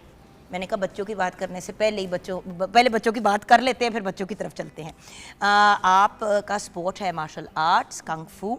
आप पाकिस्तान पुलिस कंग फू प्लेयर हैं, करेक्ट? जी, वुशु कंग। क्या हाल है आपके महविश? मैं ठीक हूँ, आपके साथ? आज कैसा लग रहा है प्रोग्राम पे आके? बहुत अच्छा। पहली दफ़ा आई हो शो पे? किसी हाँ का नहीं, फर्स्ट एक्सपीरियंस? यस। चलो, अभी आपसे भी आपकी स्टोरी मैंने जाननी है कि आपका स्पोर्ट्स की तरफ ऐसी दुनिया में कैसे रुझान हुआ जब कोई स्पोर्ट्स ही नहीं खेल रहा। Then we have with us, मेरे ही बेटे वाला नाम, हमजा भट्ट हमारे साथ है। आप भी पाकिस्तान पुलिस कंग फू प्लेयर हैं। अस्सलाम वालेकुम हमजा। वालेकुम अस्सलाम मैम। कैसे हो बेटा? अल्लाह का शुक्र मैम, बहुत बहुत मशकूर हूँ पीटीवी स्पोर्ट्स का, पीटीवी होम का, कि उन्होंने हमें इनवाइट किया और ताकि हम अपनी स्टोरी लोग तक शेयर कर सकें। बिल्कुल, तो आप लोगों की स्टोरी की तरफ हम ज़रूर आएंगे, लेकिन जो हमारे दो सीनियर्स बैठे हैं पहले उनकी कहानी भी जान लेते हैं। व्यूअर्स, इस वक्त डिफरेंट एज कैटेगरीज के और डिफरेंट जेंडर्स के लोग बैठे हुए हैं। हम पांचों जो यहाँ पे बैठे हुए हैं, ये लोग प्रोफेशनली स्पोर्ट्स की तरफ इनका रुझान है। मैंने सारा बचपन स्पोर्ट्स खेली है, सर्टिफिकेट्स लिए, और उसकी वजह से आज भी मैं एक्सरसाइज ना करूँ तो मेरा दिन अजीब गुजरता है, मूड नहीं ठीक होता, दिमाग ही नहीं सीधा होता। क्योंकि सच्ची बात है व्यूअर्स, वर्जिश करना भी, वो जो डोपामिन आपकी बॉडी में रिलीज होता है, दिमाग में आपके रिलीज होता है, उससे बहुत आपके मेंटल हेल्थ के, क्योंकि आपने देखा सब जो दोनों हमारे सीनियर्स ने बात भी की, उन्होंने यही की कि आपके जिस्मानी और जहनी बहुत से एरियाज के ऊपर पॉजिटिव इम्पैक्ट आता है। सो सर, आपकी कहानी की तरफ पहले आते हैं। Of course you are sports officer, Pakistan police sports board, तो इस पोस्ट पे आने के लिए अपना भी तो कोई स्पोर्ट्स का बैकग्राउंड ज़रूरी होता है। जी एग्जैक्टली। ये सर, आपकी स्पोर्ट्स की जर्नी कहाँ से शुरू होती है? एक छोटे से प्रोग्राम में हमारी जर्नी को उस तरीका एलेबोरेट नहीं किया जा सकता। शॉर्टली मैं इसमें आपको बता दूं कि पुलिस में ना, पुलिस में स्पोर्ट्स का एक अलग कोटा था, जिसमें स्पोर्ट्समैन जैसे हमारे जो नेशनल और इंटरनेशनल लेवल के मेडलिस्ट थे उनको डायरेक्टली स्पोर्ट्स में इंडक्ट किया जाता था। ठीक है। वो हमारे जितने हीरोज़ थे, जैसे मैं नेशन चैम्पियन था, नेशन चैम्पियन बना 7 1988 times former national karate champion, 16 gold medals in national karate championships, international karate medalist, international karate coach, referee and जज। अभी भी अगर हम कहें तो आप रहे हैं Pakistan karate team captain since 1997। माशाल्लाह sir, almost 30 years, right sir? माशाल्लाह सर, आपकी इतनी उम्र नहीं लगती जितने आपने साल गुजार लिए हैं। अच्छा, देन आप बहुत सी नेशनल गेम्स में भी पार्टिसिपेट किए, फिर मोर देन 14 कंट्रीज़ में आप पार्टिसिपेट कर सकते हैं इंटरनेशनल कराटे इवेंट्स में, और फिर आपने वर्ल्ड पुलिस गेम्स में अबू धाबी में भी पार्टिसिपेट किया as delegation head of Pakistan police contingent and now working as the sports officer. हमने भी रिसर्च की है भैया, हल्की हल्की। ये बाय द वे व्यूअर्स, हल्की हल्की रिसर्च है, ये हल्की हल्की रिसर्च है। ये हमने सिर्फ आपको वो जो अंग्रेजी में कहते हैं ना क्लिफ्स नोट्स दिए हैं। जी सर। जी, वो हमारे पुलिस डिपार्टमेंट में पुलिस का एक अलहदा डिपार्टमेंट है, अलहदा एक बाकायदा एक महकमे के अंदर एक हमारा पुलिस स्पोर्ट्स बोर्ड का एक ऑफिस है जो पूरी पाकिस्तान पुलिस के यूनिट्स को होल्ड करता है, और पाकिस्तान पुलिस के यूनिट को उसमें हम खिलाड़ियों को लेके फिर आगे नेशनल टीम्स बनाते हैं जो पाकिस्तान पुलिस को रिप्रेजेंट करते हुए नेशनल एंड इंटरनेशनल इवेंट्स पे पार्टिसिपेट करती हैं। आज से 1988 में मैं अपॉइंट हुआ as ASI police karate player के तौर पे। 88 से जी 1988 मैंने पुलिस ज्वाइन की, और उस वक़्त हमारे पास जितने हीरोज़ थे, जैसे हमारा शहबाज जूनियर जो पाकिस्तान हॉकी ओलंपियन हैं, वो हमारे पुलिस टीम में थे। इसी तरह कासम खान हमारे पुलिस हॉकी टीम के थे, मज़हब फरीद हमारे हॉकी टीम के थे, कराटे में बड़े लीजेंड थे, बॉक्सिंग में बड़े लीजेंड थे, वॉलीबॉल में हम 7 टाइम नेशनल गेम्स के चैम्पियन रहे हैं मुसलसल, कराटे में हमने ट्रॉफीज़ उठाई। अब आप देखें पुलिस डिपार्टमेंट ने, लोगों को शायद इस कदर पता नहीं है, पुलिस डिपार्टमेंट मुख्तलिफ स्पोर्ट्स डिसिप्लिन में हमेशा फर्स्ट आता रहा है माशाल्लाह। और लेकिन जब जाके रिस्ट्रिक्शंस हुई बाय दी को ऑनरेबल कोर्ट्स, तो भर्ती पुलिस में बंद होगी, इंडक्शन पुलिस में बंद होगी, डायरेक्टली स्पोर्ट्समैन भर्ती नहीं हो सकता था, जिसकी वजह से जो टैलेंट है वो दूसरे डिपार्टमेंट में चला गया। तो हमारे जो पुराने खेलने वाले थे, जैसे मैं हूँ, अब मैं इस वक्त वेटरन में तो खेल सकता हूँ, यंगेस्ट में नहीं खेल सकता, कोचिंग कर सकता हूँ। तो इस वजह से जो अभी पुलिस में डिक्लाइन है वो इंशाल्लाह ओवरकम हो जाएगा, उसमें कोई ना कोई चीज़ हमारी मेरे भाई हैं ना सारे मसाइल हल करने के लिए, है ना आप? जी, हमारे जी, बब्बर शेर भाई, बिल्कुल ना है। सिर्फ अपने लिए बल्कि आप तो हमारी फ्यूचर जनरेशन्स के लिए भी, ना सिर्फ देखें व्यूअर्स अंडरस्टैंड करें कि भैया की रिस्पॉन्सिबिलिटीज़ में अगर ये मामला खुल जाता है जहाँ पे इंडक्शंस हो सकती हैं, तो फिर आप नए यंग टैलेंटेड बच्चों को पिक करके उनको जॉब्स भी प्रोवाइड कर सकते हैं पुलिस में। और इससे ना सिर्फ बच्चे स्पोर्ट्स की तरफ आते हैं बट उनकी जॉब अपॉर्चुनिटीज़ भी बनती है, यानी कि फॉर लाइफ आपका फ्यूचर सिक्योर हो जाता है भैया। सो अल्लाह करे हो जाए, इंशाल्लाह ज़रूर लगे हुए आप तो हो ही जाएगा। इंशाल्लाह। कोई काम है जो मेरे भाई ने नहीं अचीव किया, माशाल्लाह माशाल्लाह। Thank you so much. हमारे एक बहुत ही और अकम्पलिश भाई जिनसे पहले भी हमने इनकी स्टोरी डिस्कस किया, लेकिन इमरान भाई मैं ज़रूर आपसे ये जानना चाहूँगी कि पुलिस के अंदर इंडक्शन कैसे हुई और वो आपका एक्सपीरियंस सारा कैसा रहा, और फिर आप अब बच्चों को अपने डिपार्टमेंट का हिस्सा बनाते हैं कंफू का, तो थोड़ा सा इसके बारे में हमें गाइड करेंगे। जैसे सर ने बताया कि क्योंकि पहले स्पोर्ट्स बेस पे अपॉइंटमेंट होती थी, तो मैं नेशनल गेम्स में मेडलिस्ट था, आर्मी को मैंने उसमें जी वर्ल्ड चैंपियन, पाकिस्तान को 17 मुल्कों में आप रिप्रेजेंट कर चुके हैं। जी अल्हम्दुलिल्लाह, as a player, as a coach. तो वो ये कि जब मैंने 2001 में नेशनल गेम्स में परफॉर्मेंस दिखाई और गोल्ड मेडलिस्ट हुआ, तो फिर मुझे पुलिस की तरफ से खुद इनविटेशन आया कि आप पुलिस फोर्स ज्वाइन करें एज ए स्पोर्ट्स पर्सन। तो फिर मैंने वो ज्वाइन की। और व्यूअर्स ये पूरी दुनिया में होता है, जस्ट टू क्लैरिफाई, तो ये ना सोचेगा पाकिस्तान दे विच ते अजीब अजीब चीज़ें, ये पूरी दुनिया में होता है, this happens all over the world. जी तो ज्वाइनिंग के बाद फिर हमारे हाई ऑफिशियल जितने भी थे, जैसे सर अभी बैठे हुए हैं, इनसे पहले भी जो हमारे ऑफिसर वगैरह थे, तो उन्होंने फिर पूरी सपोर्ट दी कि बेटा आपने हमें मेडल देना है, जस्ट आपको कोई फ़िक्र नहीं है कि लॉ ऑर्डर में क्या हो रहा है, आपको हम अपॉइंट ही एज ए स्पोर्ट्स पर्सन कर रहे हैं, तो आपने उसको करना है। फिर हमने मेहनत की अल्हम्दुलिल्लाह, उसके बाद फिर पाकिस्तान को रिप्रेजेंट किया और पुलिस का नाम भी रोशन किया। तो आप ये देखें ना कि पुलिस का एक इतना बड़ा honour to be a policeman, and then दूसरा ऑनर ये मिलना, राइट सर? आप पुलिस का तो हिस्सा फिर बन गए, बिल्कुल। तो व्हाट एन ऑनर, आप अपने मुल्क को कंट्रीब्यूट ही कर रहे हैं, बिकॉज स्पोर्ट्स में भी जब ये लोग अचीवमेंट्स करते हैं तो व्यूअर्स हमारे मुल्क की जब पॉजिटिव इमेज जाती है तो वो भी एक कंट्रीब्यूशन है व्यूअर्स, ताकि अंडरस्टैंड करें ना कि होता क्या। सो ये एक बड़ी इंपॉर्टेंट चीज़ है। अच्छा, तो आप इस तरह से इंडक्ट हुए, बिल्कुल, और फिर आप कोचिंग की तरफ भी आ गए। डेफिनेटली फिर एज ए प्लेयर था, और एक्सपीरियंस के बाद फिर ये शौक़ था, ये तो ख़त्म नहीं होता। आई थिंक ये मरते दम तक ख़त्म नहीं होगा, और शायद बूढ़े हो जाएं, चलने फिरने से भी तंग हो, तो फिर भी वाली बात कि हम थोड़ी सी एक्टिविटी तो ज़रूर होगी, physical activity.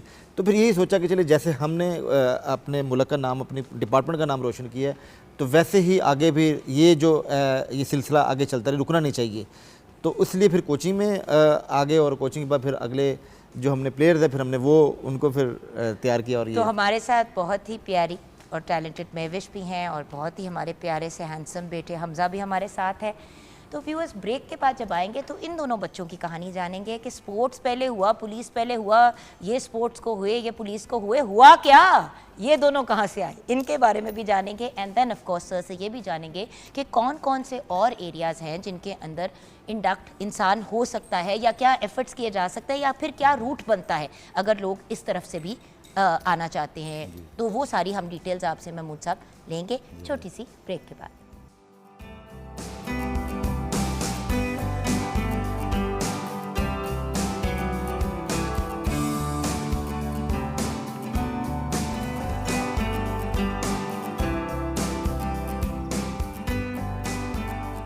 Welcome back from the break viewers. हमारे साथ बहुत ही brilliant personality, sports officer, Pakistan police sports board, Mahmood ul Hasan Rana हमारे साथ है। महमूद भाई बड़ा उन्होंने ड्यूरिंग प्रोग्राम भी गाइड किया, एंड बिसाइड्स द प्रोग्राम दूसरी चीज़ों पे भी उन्होंने मुझे बड़ा गाइड किया। थैंक यू महमूद भाई, ऑन एयर आपका शुक्रिया अदा करती हूँ। और उसमें मोहम्मद इमरान साहब ने भी अपना हिस्सा ज़रूर डाला था, जो हमारे कोच है of the Pakistan police kung fu team and the coach of the Pakistan national kung fu team. अब बढ़ते हैं हमारे जो स्टार्स हैं, जो हमारे हीरोज़ हैं, उनकी तरफ। हमारे साथ हमारे current Kings and king makers भी हैं, एंड हमारे फ्यूचर किंग्स एंड क्वींस हमारे साथ हैं। तो हमारी क्वीन महविश तारिक जी, बेटा आपकी कहानी क्या है? अस्सलाम वालेकुम। हाँ जी, जैसा कि आपने बोला कि हम तो वो बच्चे हैं जो बचपन से ही स्कूल लेवल से या घरों में ही स्टार्ट कर देते हैं ना गेम करना। अच्छा। तो मैं ऐसे ही शुरू से बहुत इंटरेस्टेड थी स्कूल में, वॉलीबॉल, क्रिकेट, बैडमिंटन, ये सब।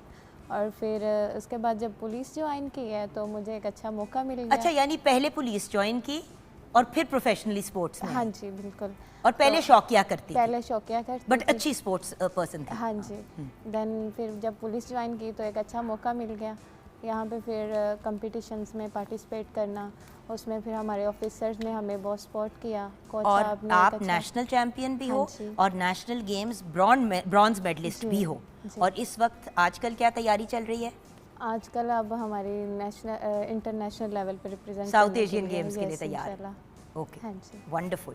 व्हाट अबाउट यू हमजा बेटा? हमजा भट्ट जो हैं वो of course Pakistan police kung fu player तो हैं, national champion and gold medalist, national games में सिल्वर मेडलिस्ट भी रह चुके हैं and selected for the upcoming South Asian games, right Hamza? Yes ma'am.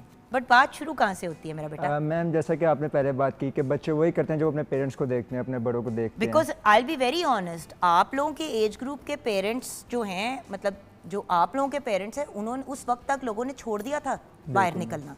So the fact that आप भी खेलते थे, क्या आपके पेरेंट्स खेलते थे महविश? अब देखिए ना कोई था घर में। तो हमजा अब आपकी स्टोरी। एक्चुअली मैम मेरे वालिद साहब अपने टाइम में कुश्ती करते होते थे। जब मैं उनको अखाड़े जाते देखता था तो मुझे भी शौक पैदा होता था कि मैं भी कोई स्पोर्ट्स ज्वाइन करूं, खासकर मार्शल आर्ट्स की फील्ड। तो जब लेकिन आप बारीक से थे तो अखाड़े में तो आपको नहीं भेजा जा सकता था। मैम अखाड़े में नहीं तो जाता जान हो। लेकिन अब मुझे अपने अब्बू को देख के शौक पैदा होता था। फिर अब्बू जब जैकी चैन की मूवीज़ देखता था तो मुझे बहुत ज़्यादा दिल करता था कि मैं वही स्टैंड से जैकी चैन परफॉर्म करता कि मैं भी वही परफॉर्म करूं। फिर मेरे वाले साहब ने मुझे क्लब ज्वाइन डोंट वरी, करवाया। हमने भी बड़ा फॉलो किया जैकी चैन को। हाँ जी। हमारी टीम थी कंगफू की, माशाल्लाह। हम 3 निंजास थे, मेरा भाई, मैं और साथ हमारा हमसाया फरहान, और हमारा दुश्मन था फरहान का हमसाया उमर। हम उसके खिलाफ प्लानिंग्स करते थे, कख नहीं आता था लेकिन एक सोच थी। अच्छा फिर? तो मैं मेरे वालिद साहब ने मुझे क्लब ज्वाइन करवाया तो वहाँ पे मैंने खेलना स्टार्ट किया। अब जारी बात है ये कोई एक दिन का सफ़र नहीं था, बहुत ज़्यादा मेहनत लगी इस पर। मैं 9 ईयर्स का था तो मैं पहली दफ़ा स्कूल लेवल पे खेला था। अच्छा। तो वहाँ पर मैं जीता, स्कूल लेवल पे खेला, आहिस्ता आहिस्ता डिस्ट्रिक्ट लेवल, फिर मैं अपने प्रोविंस लेवल पे खेला। फिर अल्लाह ने इस मुकाम पर पहुँचाया कि आज मैं नेशनल गेम्स में सिल्वर मेडल है। और तो पुलिस का हिस्सा कैसे बने मेरी जान? मैं इमरान साहब को और महमूद साहब को बहुत टाइम से फॉलो कर रहा हूँ। तो जब मैं पहले एज अ सिविलियन खेलता था तो मेरे अंदर ये इंटरेस्ट था कि मैं इनकी तरह ही पाकिस्तान का पुलिस का नाम रोशन करूँ। बिल्कुल इन्हीं को देख के मेरे में इंटरेस्ट पैदा हुआ। तो क्योंकि मैं अंडर एज था, 18 ईयर्स का नहीं था तब, तो इसलिए मैं तब ज्वाइन नहीं कर सका। फिर जब मैं ज़ाहिर बात है 18 का हो गया तो मैंने फिर इनके कहने पर, इमरान साहब के कहने पर और महमूद साहब के कहने पर अप्लाई किया पुलिस में। अल्लाह ने मुझे नौकरी दी और अल्लाह का शुक्र है कि नेशनल गेम में पुलिस की तरफ से मैंने सिल्वर मेडल दिया। अमेजिंग। तो सर अगर कोई, जैसे बहुत से लोग इस वक्त आपको स्क्रीन पे देख रहे हैं, अगर पुलिस से लोग खेलना चाहते हैं, पुलिस को रिप्रेजेंट करना चाहते हैं, तो फिर क्या करें? तरीका क्या है सर सही? इसमें यह है कि जो भी अभी जो रिसेंटली एक हमारा चल रहा है ना जी मैम, कि जो हमारा नेशनल, इंटरनेशनल या पंजाब लेवल का कोई खिलाड़ी मेल या फीमेल है, वो बिल्कुल पुलिस में जैसे भर्ती होती है इसी तरीके से वो अप्लाई करे। उसमें उसको स्पेशल मार्क्स मिल जाते हैं स्पोर्ट्स की वजह से, उसका पीछे कैरियर हो। जैसे बाय द वे व्यूअर्स, बाहर के मुल्क में जब आप यूनिवर्सिटीज़ के लिए भी, यहाँ पे भी अगर यूनिवर्सिटी कॉलेज के लिए अप्लाई करते हैं तो आपको स्पोर्ट्स के एक्स्ट्रा मार्क्स मिलते हैं अगर आपने एग्जैक्टली। तो वो उसका जब तक ये इंडक्शन वाला सिलसिला हल नहीं होता, ये कानूनी तौर पे और लीगली तौर पे, तो उतनी देर में हम तो इसमें आपकी वसातत से भी कह रहे हैं कि जितने भी, इससे बड़ा प्लेटफॉर्म कोई नहीं है पुलिस डिपार्टमेंट में आके। पुलिस डिपार्टमेंट में ये बड़ा हैंडसम सा भाई हमारा कौन है भाई? ये तो आप ही हैं। जी मैं ही हूँ, मैं ही जी। अभी भी कर रहे हैं सारा जी कुछ? मैं अभी भी इंटरनेशनल लेवल पे मैं ब्रॉन्ज हुआ हूँ 2023 में इंग्लैंड में, यूके में, ऑल ओपन ब्रिटिश में मैंने पार्टिसिपेट किया था। वेटरन में नहीं, मैं हमारा जो वेटरन में होता है, अच्छा, साउथ एशियन वेटरन के लिए नहीं है, उसमें इंशाल्लाह ये बच्चे, इनमें से कोई ना कोई बच्चा ज़रूर पार्टिसिपेट करेगा। तो मैं अर्ज़ कर रहा था कि वो हम आपकी वसातत से ये अपने खिलाड़ियों को बताना चाहते हैं, अगर वो पाकिस्तान पुलिस का हिस्सा बनना चाहते हैं तो वो बतौर खिलाड़ी पुलिस में रह के अपना नाम नेशनल लेवल पे, इंटरनेशनल लेवल पे रोशन कर सकते हैं। क्योंकि हमारे जो चीफ स्पोर्ट्स अफसर हैं, जो डीजी स्पोर्ट्स हैं, जो आईजी साहब पंजाब हैं, उन्होंने इसके लिए बहुत सी मराहत कर दी हैं। अब हर खिलाड़ी को, हर प्लेयर को बाकायदा स्पेयर किया जाता है, खुराक के पैसे दिए जाते हैं। फिर नेशनल गोल्ड मेडल जीतने पर आपको पता है मैम 3 से 4 लाख रुपया कैश रिवॉर्ड मिलता है। तो हम यही कहते हैं कि वो नेशनल हीरो बन जाता है। और असल में होता ये कि व्यूअर्स, आप भी इमरान भाई बेहतर हमें समझा सकते हैं कि देखिए, एक होता है स्पोर्ट्स पर्सन जो अकेला ही लगा होता है, जिस तरह अरशद भाई भी और ये सब, मतलब अकेले अकेले लगे हुए थे। लेकिन जब आपकी सपोर्ट हो जाती है ना, चाहे वो पुलिस हो, डिफरेंट और कोई डिपार्टमेंट्स हो, तो उससे बड़ी आपकी फाइनेंशियल इमदाद हो जाती है। Definitely miss. और आपके मसाइल देखिए, स्पोर्ट सस्ता, कोई भी स्पोर्ट हो, कंग फू हो, मतलब किसी भी स्पोर्ट, उन्होंने बात की अभी अखाड़े की, तो अखाड़े को मेंटेन करना कितना मुश्किल काम है। बिल्कुल ऐसे ही है, तो स्पोर्ट्स तो देखे महंगी है, ऐसे ही है। अब खुराक ही सिर्फ देख लो एक स्पोर्ट्स पर्सन की, अब कहने को तो वो बच्ची हैं लेकिन उनकी खुराक एक रेगुलर बच्ची से मुख्तलिफ होगी और ज़्यादा हैवी भी होगी और बेहतर भी होगी, तो वो तो पैसों से आती हैं चीज़ें। और आजकल के दौर में ख़ास तौर पे जहाँ पे पहले कुछ अर्सा पहले को 10-20 साल पहले अच्छी खुराक घर पे ही मिल जाती थी, अब वो भी मुश्किल है। बिल्कुल। अब उसके लिए हमें स्पेशल डाइट। इस पे मैं आपकी इजाज़त से मैम मैं ऐड करना चाहूँ, ये हमज़ा अभी नेशनल गेम्स हुई हैं कराची में मैम, जी मैं आई वाज देयर, इसके इवेंट में मैं मौजूद था। चूँकि नेशनल गेम सबसे बड़ा स्पोर्ट्स का इवेंट होता है पाकिस्तान का ना, जिसमें तकरीबन 35 गेम जो हैं वो होती हैं, जैसे पाकिस्तान ओलंपिक्स उसको हम कह सकते हैं। तो इसकी फ़ाइट थी मैम, फाइनल फ़ाइट थी इसकी, आर्मी के साथ थी, आर्मी से इसकी फ़ाइनल फाइट थी। फाइनल बाउट में ये मैम ज़ख्मी हो गया। आप अगर गौर से देखें ना, इसका चेहरा आपको टेढ़ा नज़र आएगा थोड़ा सा, इसका एक जबड़ा जो है ना वो ये टूट गया था और फाइट के दौरान। लेकिन मैम चोट लगने के बावजूद ये इतनी हिम्मत से ये खेला है कि अगर ये ज़ख्मी ना होता तो ये मेडल जीता था। लेकिन उसके बावजूद मैं जो कहना चाहता हूँ कि पुलिस ने इसको प्रॉपर लुक आफ्टर किया, इसका ऑपरेट करवाया, पूरे मैक्सिलोफेशियल पैसे सर्जन के लगाए। पास गए थे जी जी। And he readjusted your jaw and yes ma'am, यहाँ पे प्लेट्स डली हैं, स्टील प्लेट्स होती हैं, एक इस साइड पर एक इस साइड पर, तो वो प्लेट हुआ था। अभी एज क्या है आपकी बेटे? मैम 19 है अभी। अगर ग्रो कर गई तो निकाल देंगे या नहीं? मैम हो सकता है कि ये लाइफ टाइम रहे, क्योंकि उन्होंने कहा था कि जो की प्लेट्स होती हैं वो लाइफ टाइम ही रहती हैं, लेकिन अच्छा। अगर ये तंग करे तो निकल भी सकती हैं। निकल भी सकती है, बट अब हाँ जी मैम, अब अल्लाह का शुक्र है स्टेबलाइज और दोबारा। फिजियो चल रही है मुंह की? मैम अब ऑलमोस्ट रिकवर हो गया, अब मैं साथ साथ खेलना भी स्टार्ट किया हुआ है। सॉरी माँ हूँ तो एकदम से जो है ना वो वो सारी एकदम, फिर मुझे गम से ख्याल है अब शो में है क्या हमें, बट मेरा बेटा अल्लाह आपको जिंदगी दे से Thank you so much. हमारे जो बच्चे हैं ना जी, ये पुलिस के जितने भी हैं, चूँकि हम इस फेज से गुजरे हुए हैं, मैं भी 2 साल पैरालाइज रहा हूँ इसी चोट की वजह से, तो मैं चूँकि इस फेज से गुजरा हुआ था। आप भी पैरालाइज हो? जी जी जी, मैं भी रहा हूँ और उसके बाद मैं नेशनल चैंपियन बना हूँ मैम। यानी 2 साल बैठ के रहने के बाद फिर मैं दोबारा उठाऊँ, मैंने दोबारा क्या कहा था, मोटिवेट ये किया है। स्पोर्ट्स ना एक एडिक्शन है, ये जी जी ऐसे जुनून ही है। है। तो मैं जुनूनी उसके बंदे। बाद 7 दफ़ा ना सिर्फ नेशनल चैंपियन बना, फिर मैंने 20-22 मुल्क मैंने फिरे। तो ये बच्चा जो है ना आपको वहाँ देख 70-80 मेडल ले आना जबड़े के बस, समझ आए? तो मैम इसको हमने बड़ा मोटिवेट किया। हमारे डीजी स्पोर्ट्स हैं, चीफ स्पोर्ट्स अफसर अतर इस्माइल साहब हैं, उन्होंने स्पेशल कहा कि इसको स्पेशल ग्रांट दें और फिर स्पेशल ग्रांट दी, फिर हमने इसको बिल टोटली स्पेयर रखा। तो ये पुलिस जो है ना प्रॉपर लुक आफ्टर करती भाई है। वही वाली बात है ना, हमेशा कहती हूँ आर्म्ड फोर्सेस को देखें, पुलिस को देखें, you take care of your own. अपने मुल्क का तो ख्याल करते हैं लेकिन अपनों का भी साथ साथ ख्याल रखते हैं, जो बड़ी इंपॉर्टेंट चीज़ है, क्योंकि जो अपनों का नहीं रख सकते वो दूसरों का क्या रखेंगे। बिल्कुल ऐसे ही सो है। पुलिस, आर्म्ड फोर्सेस, हमारी even our traffic police, every single person जो हमारी दिफा के लिए एफर्ट कर रहे होते हैं ना, ये वही लोग हैं जो अपनों का भी सही ख्याल रखते हैं। वहीं से तो आपको पता चलता है कि हमारा भी ठीक रखेंगे। अच्छा, अब मुझे ये बताइए, आप दोनों यंग पीपल, आप यंग खवातीन को क्या पैगाम देंगी कैमरे में देख के, और आप यंग मैन को क्या पैगाम देंगी? जी गुड़िया। मैं यंग खवातीन को यही कहना चाहूँगी कि जितनी भी हमारी बहनें हैं जो कि स्कूल लेवल से खेल रही हैं, तो अगर तो वो पाकिस्तान पुलिस में इंटरेस्टेड हैं तो ज्वाइन करें, ताकि वो पाकिस्तान पुलिस में आके एक तो अपना नाम रोशन कर सके और दूसरा अपने टैलेंट को बाहर ले आ सके, दुनिया के सामने शाया कर सके, खुद के लिए भी और अपने पेरेंट्स के लिए भी, और पाकिस्तान पुलिस का नाम और पाकिस्तान का नाम रोशन कर सके। आमीन। वेरी वेल स्पोकन गुड़िया, वेरी वेल सेड।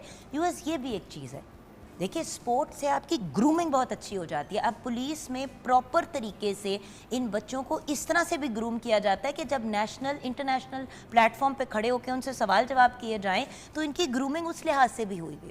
सो ये लोग, पुलिस तो उस लेवल पे इन बच्चों की ग्रूमिंग कर रहा है जो इंटरनेशनल लेवल पे की जाती है। जी हमजा बेटा। जी मैम, मैं अपने देखने वालों को ये पैगाम दूंगा कि आजकल के जो बच्चे हैं उनको सबसे पहले वीडियो गेम्स से उनकी जान छुड़वाएं और उन्हें फिज़िकली गेम्स की तरफ इन्वॉल्व करें, क्योंकि टीनेज ऐसी एज होती है जिसमें बच्चा अपनी फुल एनर्जी में होता है, अपनी फुल ग्रोथ में होता है।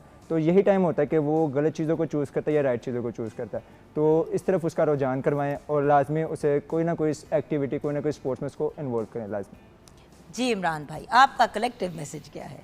मेरा भी यही मैसेज है कि स्पोर्ट्स को, किसी भी गेम को, कोई भी गेम, उस गेम को अपनी लाइफ का हिस्सा बना लें, जैसे हम खाते हैं, जैसे हम सोते हैं, जैसे हम पीते हैं, इसी तरह किसी भी गेम को अपनी लाइफ का हिस्सा बनाएं, अपना भी और अपने बच्चों का भी फ्यूचर इसी में ही आपका है कि आप उसको, क्योंकि आप हम खुद करेंगे तो हमारे बच्चे भी हमें फॉलो करेंगे और उसको हम लेके आगे चलेंगे। और हमारे जैसे हम ओवर एज में जाना शुरू हो जाते हैं तो वैसे भी हमें ज़्यादा ज़रूरत, डॉक्टर में कहता है कि जी अब आप एक्सरसाइज करें, आप वॉक करें, तो तब तक वक्त गुजर चुका हुआ होता है, हम एक्सेस वो वॉक नहीं कर सकते, मुश्किल हो जाती है। तो इसलिए कि हम अब स्टार्टिंग में ही इसको रखें और बच्चों को इस चीज़ की आदत डालें कि ताकि हम इसको गेम में, उसमें ना सिर्फ उसकी फ़िज़िकली मेंटली एक्टिविटी अच्छी होती है, उसके साथ साथ फ्यूचर भी है। स्कूल, कॉलेज, यूनिवर्सिटी में स्कॉलरशिप्स पे उनको मिल जाता है, स्टडी के लिए उनको एडमिशन मिल जाता है। और सेकेंडली पाकिस्तान को और किसी न किसी अच्छे इदारे में आपको एज ए प्लेयर उसमें अपॉइंटमेंट भी हो जाती है। तो मेरा यही है कि आप कम से कम जैसे बाकी चीज़ों को डॉक्टर, इंजीनियर या जो भी चीज़ें देखते हो, स्पोर्ट्स पर्सन भी ये किसी डॉक्टर इंजीनियर से कम नहीं है। कम नहीं है, बल्कि उनसे आप देखें ना, अब आज फुटबॉल डे है तो आपको भी पता है महमूद भाई, एंड में आपका पैगाम लेके ब्रेक की तरफ जाएंगे। लेकिन ये ज़रूर कहूँगी, रोनाल्डो की अभी बात हो रही थी, मेसी के जो प्रोग्राम है, ये लोग मिलियनर्स नहीं, और हम डॉलरों की बात करें, रुपयों की नहीं, ये बिलियनर्स हैं। एग्जैक्टली। तो डॉक्टर इंजीनियर कौन सा बिलियनर बनता है अनलेस वो कुछ अपनी डॉक्टरी से बाहर का काम करे, अस्पताल बना ले और फिर मतलब 70,000 अस्पताल बना ले और वॉटेवर। सो बात ये कि स्पोर्ट्समैन तो उससे भी ज़्यादा कमा लेता है, बस अपनी जगह बनाने की बात है। जी महमूद भाई, आपके पैगाम के साथ प्रोग्राम जी थैंक यू। सबसे पहले तो मैं आपका और आपके ये टीवी चैनल का बहुत मशकूर हूँ। इसी तरीके से अगर आप हमें प्रमोट करते रहेंगे तो मेरे ख्याल में कि मोटिवेशन तमाम लोगों को, तमाम प्लेयर्स को मिलती जाएगी। और बहुत सा टैलेंट हमारे मुल्क में मौजूद है। मैम यहाँ वर्ल्ड चैम्पियन भी हैं, यहाँ पर जितने ज़्यादा ओलंपियन भी हैं, लेकिन मसला ये है कि उनको सपोर्ट नहीं मिलती। जब वो उनको प्रॉपर सपोर्ट मिलेगी तो वो आगे ज़रूर आएंगे। तो मेरा पैगाम यही है तमाम व्यूअर्स के लिए, तो पेरेंट्स के लिए ख़ास तौर पे, कि वो अपने बच्चों को स्पेशली स्पोर्ट्स की तरफ ज़रूर, कोई ना कोई स्पोर्ट्स, एनी स्पोर्ट्स उसमें ज़रूर डालें उनको। और पढ़ाई के साथ साथ उनकी हेल्थ के ऊपर भी कंसंट्रेट करें, ताकि वो मेंटली हेल्थ और फिज़िकली हेल्थ को लेकर आगे चले और हेल्दी लाइफ गुजारे। और अगर वो पुलिस को ज्वाइन करना चाहता है, जो भी प्लेयर्स यहाँ पर मेल या फीमेल मौजूद हैं, वो पुलिस में ज़रूर अप्लाई करें। और पुलिस एक ऐसा प्लेटफॉर्म है जो नेशनल और इंटरनेशनल पे खिलाड़ियों को प्रॉपर सपोर्ट करता है और अपने और मुल्क का नाम और अपना नाम और पाकिस्तान पुलिस का नाम वो रोशन कर सकता है। Thank you so much. Thank you so much Mahmood भाई। हम छोटी सी ब्रेक के बाद वापस आएंगे। ईद की आमद है, हाजमे को कैसे सीधा रखें ये डिस्कस करेंगे ब्रेक के बाद।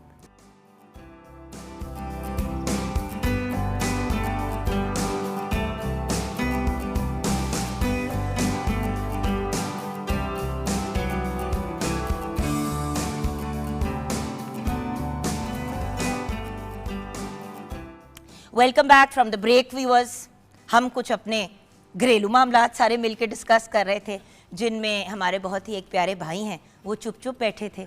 तो हमने सोचा कि हम उनसे शुरुआत कर ये बात शुरू नहीं करते अभी जो हम कर रहे थे, क्योंकि वो घरेलू बात थी। लेकिन खैर बात बड़ी सिंपल है व्यूअर्स, फेयरनेस एंड अनफेयरनेस की ही कुछ डिस्कशन हो रही थी। और जब हम कुर्बानी की बात करते हैं तो कभी कभी मुझे लगता है कि तो हम थोड़े से लोगों के साथ अनफेयर हो जाते हैं। देखिए, अव्वल तो वाजिब है, फ़र्ज़ नहीं है, सुन्नत से हायर दर्जा, बट फ़र्ज़ से ज़रा लोअर दर्जा। और इंशाल्लाह कल हम जब बातचीत भी करेंगे अपने प्रोग्राम में व्यूअर्स, तो हम इस पर डिटेल में बात करेंगे। लेकिन चलिए, ये बात तो सभी मानते हैं ना कि भी 3 हिस्से करते हैं। एक हिस्सा अपना होता है, एक घर वालों, दोस्त अहबाब ये होता है, और एक मुस्तहिक या जो हमारे भाई बहन जो अफोर्ड नहीं करते। लेकिन फिर भी ऐसा क्यों होता है कि रानें अपने लिए रख ली जाती हैं, सारे वो जानवर के जिस्म के हिस्से वो अपने लिए रख लिए जाते हैं जो अच्छे होते हैं, फैमिलीज़ को भेज दिए, ये कर दिए, वो कर दिया, और एंड में बिल्कुल जो लेफ़्ट ओवर ऐसी चीज़ें होती हैं जो आप भी खुद कुक ना करना चाहें, वो आप लोगों के घर भेज देते हैं। तो किस तरह से प्रॉपर तरीके से चीज़ों की तरतीब बनानी चाहिए, हम इस पर भी डिस्कशन करेंगे। एंड ऑफ कोर्स जो हर बंदे का हाजमा उड़ा हुआ होता है और अस्पताल पहुँचे हुए होते हैं ईद के दिनों में, उस पर भी हम डिस्कशन करेंगे। तो ऑफ कोर्स हकीम फरहान हनीफ हमारे साथ हैं, हमारे बहुत ही प्यारे भाई। अस्सलाम वालेकुम फरहान। वालेकुम अस्सलाम वरहमतुल्लाहि वबरकातुहू। मैं जब अभी बात कर रही थी तो आप सारे ला रहे थे नाराज़गी में कि लोग करते गलत है। हम इस पे करेंगे अभी बात थोड़ी सी, बल्कि हम उधर ही चलेंगे एक लम्हे के बाद। और ऑफ कोर्स बहुत ही बेहतरीन हर्बलिस्ट, नेचुरोपैथ नईमा राव हमारे साथ है। अस्सलाम वालेकुम। वालेकुम अस्सलाम। नेचुरल तरीक़ों से खूबसूरत भी बना देती हैं, नेचुरल तरीक़ों से आपकी सेहत भी ठीक कर देती हैं। पॉइंट सिर्फ इतनी है कि इधर जो तीनों लोग बैठे हुए हैं उनका एक ही स्लोगन है, प्लीज़ नेचुरल ऑर्गेनिक तरीक़ों से सबसे पहले अपना इलाज करने की कोशिश करें। अगर नहीं हो पाता हो तो डेफिनेटली एलोपैथिक की तरफ जाएं, लेकिन अगर एलोपैथिक के बजाय आप इस इलाज की तरफ आते हैं तो पहले अपने डॉक्टर या मुआलिज से रुजू करें, डेफिनेटली वो अलाउ करे तो फिर आप दूसरी तरफ निकलें। बिल्कुल, ये एक हमने रिक्वेस्ट करनी है शुरू करने से पहले, क्योंकि लोग अक्सर अपनी जो एलोपैथिक इलाज है वो छोड़ देते हैं। और आपको पता है कि हर्बल और हिकमत और इन सब चीज़ों में टाइम लगता है, थोड़ा सा टाइम लगता है, बिल्कुल। तो वो टाइम देना पड़ता है। आइए हम बढ़ते हैं टुवर्ड्स द मेन स्टेज। नईमा जी, आप बड़ी खूबसूरत लग रही हैं, आज ईद का ही जोड़ा पहन के आ गई हैं आप। Thank you. फिर मैंने कहा ईद का ही जोड़ा पहन जाती मुझे पता होता शेफ नूर के मेरी बहन इतनी ज़्यादा खूबसूरत और लेडी इन रेड बन के आएगी तो हम दोनों भाई बहन भी थोड़ी तैयारी कर लेते। आप तो हमेशा ही तैयार होती हैं, आपको हम कुछ नहीं कहते। मुझे एक्साइटमेंट में किसी ने जोड़ा भेजा, जब पता लगा ना कि जुग्गन के पास जा रही हैं, जुग्गन जी के पास। इट्स अ ब्यूटीफुल आउटफिट मेरी जान, it's a gorgeous outfit Thank Eid के पॉइंट ऑफ व्यू से ब्यूटीफुल। you. अच्छा जी, तो सबसे पहले तो आ जाते हैं जब गोश्त कट के आ गया है या कट रहा है या अभी भी चीज़ें मैनेज हो रही, तो हमें क्या मेन चीज़ें हैं जो आप गाइड करेंगी? क्योंकि एक तो गोश्त में से स्मेल नहीं जाती, बिल्कुल, हाँ जी। दूसरी बात उसको रखने का मैनेज करने का तरीका भी लोगों का मुख्तलिफ होते हैं। सही तरीका क्या है? सही तरीका जो मैं करती हूँ, आज आप गाइड क्या करेंगी? मैं गाइड जो करूँगी, देखें ये आपको बॉक्सेस भी नज़र आ रहे हैं, ठीक है, जिपर भी नज़र आ रहे हैं और साथ में ये ग्लव्स भी नज़र आ रहे हैं, ठीक है। ये एहतियाती तदाबीर होती हैं। आपने गोश्त को प्रिजर्व कैसे करना है, कितने दिनों के लिए करना, आज हम इसके ऊपर भी बात करेंगे, ठीक है। आपने हाँ आपने ग्लव्स पहन के, सबसे पहले तो आपने ग्लव्स पहन के हाथ धो के, ग्लव्स पहन के आपने गोश्त को हाथ लगाने हैं। गोश्त का सबसे पहले जो हमारा तरीका होता है वो ये होता है कि हम ज़िबा करने के बाद ना गोश्त को तकरीबन बकरे को 32 लटकाते हैं ताकि उसका जो सारा ब्लड है ना वो ड्रेन हो जाए, ठीक है। उसके अंदर हिकमत में इसकी क्या है लॉजिक? असल में ना जब आप खून अच्छे तरीके से सारा नहीं निकलेगा, इसलिए कह रही हूँ क्योंकि अक्सर लोग जो है जल्दबाजी करते हैं। जल्दबाजी मैं चाहती हूँ कि आप उसका एक्सप्लेन करें, क्योंकि कसाई भी ना उस वक्त चालाकी करते हैं और कहते हैं नहीं नहीं नखरा होता है, डरा। मेरे सामने साथ कर चुका है कसाई। हाँ। जब कोई 15 साल पहले नहीं थी मुझे इतनी सेंस, मैंने इसी तरह किया तो कसाई कहता है बाजी एम ही फनकारियां होती हैं, कसाई टाइम ज़ाया करता है, उसी तरह बस वो करे ज़िबा काट दे, उसने आगे जाना था। असल में उन्हें जल्दी होती है, उन्हें आगे जानवर पकड़े होते हैं, लेकिन असूलन उसे जब तक आप अच्छे तरीके से लटकाएंगे नहीं, पहले तो जब ज़िबा करें तो छुरी तेज़ होनी चाहिए ताकि अच्छे तरीके से ना ज़िबा हो, और उसके बाद अच्छे तरीके से जब कम से कम तकलीफ हो, और जब तक वो अच्छे तरीके से उसका ब्लड निकल ना जाए उस वक्त तक उसे नहीं उठाना चाहिए। और यहाँ पे गलती क्या होती है, जब ये खून अंदर रह जाता है तो एक तो गोश्त का टेस्ट वो नहीं रहता, उसका टेस्ट। दूसरा ये गोश्त अगर आप सेव भी करती हैं तो ये नुकसानदेह हो जाता है बीमारी। यही तो बात मेन व्यूअर्स आपको हम कहना चाह रहे हैं कि बीमारी से अपने आप को बचाएं। अगर आपको नहीं दे रहा कसाई पहले दिन का टाइम तो भाई सेकंड डे कर लें, थर्ड डे कर लें, लेकिन अपना इतना महंगा जानवर लेके जाया करने का क्या बात? क्योंकि वो सच्ची बात है व्यूअर्स, इतना गोश्त लोगों को भी आ रहा होता है इन दिनों में कि जो अफोर्डिंग लोग होते हैं उनके पास आता है, वो फिर वो भी आगे दे देते हैं, वो कहते हैं रहने तो यार ये तो। और जितना जो नखरे होते हैं सारे के यार लोगों के सामने, मतलब बेटी के ससुराल में ईरान भेजनी है तो ये भेजना है वो, अगर हर चीज से आप अगर भेजेंगे ही नहीं सही तरीके से, और भेजने का भी एक तरीका है। हाँ भाई, लोग इतने अजीब तरीके से गोश्त बांटते हैं। देखिए चाहे मुस्तहिक भी आपके पास आ रहे हैं, उसको बाइज्जत अंदाज में गोश्त देने में क्या प्रॉब्लम है? इतना महंगा जानवर लाते हैं और फिर उसके बाद आप उसको बुरे तरीके से प्रेजेंट करते हैं, पेश करते हैं, अगले तक पहुंचाते हैं, ठीक है ना। असल में ना ये जो कुर्बानी है ना, ये तो एसार है ना, अल्लाह ताला को गोश्त हमारा नहीं चाहिए, वो तो नियतों को देखता है, रब देखता है। इन्नमल आमालु बिन्नियात। आप जब किसी को कोई चीज़ दे रहे हैं तो आपकी नीयत क्या है, और ये हमें ना ये सबक देती है। ये चंद अय्याम हम पूरे साल लोगों का ख्याल रखें, कोई भूखा तो नहीं सोया, किसी के घर में खाना है या नहीं है, तो यहाँ पे ना हमें इसमें भी बड़ा एहतियात करनी चाहिए। एक तो गोश्त जब देते हैं तो अक्सर जैसी बात की रान वाली अक्सर लोग करते हैं कि जो रानें हैं वो अपने लिए रख लीं और जो बिल्कुल नाकस गोश्त होता है वो लोगों तक तकसीम करते हैं। यहाँ पे देखें प्यारे नबी सल्लल्लाहु अलैहि वसल्लम ने फरमाया कि जो खुद अपने लिए पसंद करो वो दूसरे के लिए पसंद करो। तो यहाँ पे आप अच्छा एक तो गोश्त जो भी तकसीम करना है उसे पहले मिक्स करें, मिक्स करने के बाद जिस तरह का अपने घर के लिए रखा है उसी तरह का साफ़ सुथरा अच्छा गोश्त लोगों के घर भेजिए। और भेजने का तरीका भी ये है कि कम अज़ कम वो इतना हो कि उसका अच्छे तरीके से खाना एक दफ़ा बन जाए।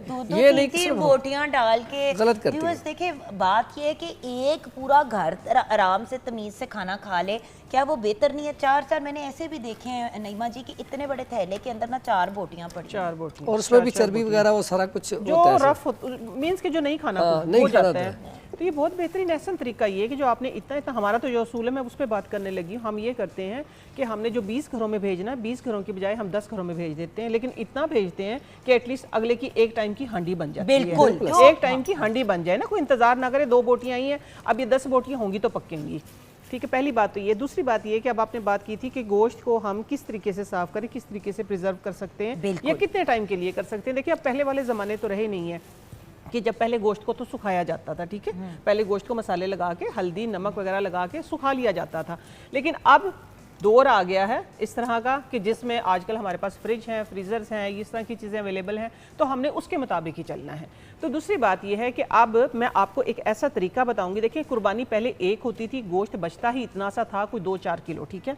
अब तो कुर्बानियों की क्या कहते हैं कि एक मुकाबलेबाजी हो रही है, आपकी कितनी मेरी मैंने कितनी है। अभी प्रोग्राम के आगाज में फरहान भाई ये बात कही है और नईमा जी आप भी इस बात से खुश होगी कि आपकी बहन ने ये कहा है कि मुझे बड़ा दुख हुआ इस वीकेंड पे, उसके घर में बैल है तो उसके घर में तो हम भी अब ऊंट या बैल लेके आएंगे, उधार लेके आप और फिर पूरा साल आप वो उधार उतारते रहते वो कुर्बानी नहीं होती है और अपने लेवल के हिसाब से लेवल के हिसाब से करें। आजकल मुश्किल में डाल दिया लोगों को कि उसके घर में 4 उसके घर में 10 है, तो हमारे घर में हमने एक जगह पे ऐसे देखा है कि सबकी कुर्बानी आ गई तो लो भी हमने एंड पे लेके आने, हमने बकरे सबसे तकड़े लेके आने, जानवर सबसे तकड़ा लेके आना। ये सारा दिखावा है, ठीक है। सिर्फ फरहान भाई ने बात की ये दिखाना तो एक अल्लाह मियां को है कि अल्लाह ताला आपसे खुश हो।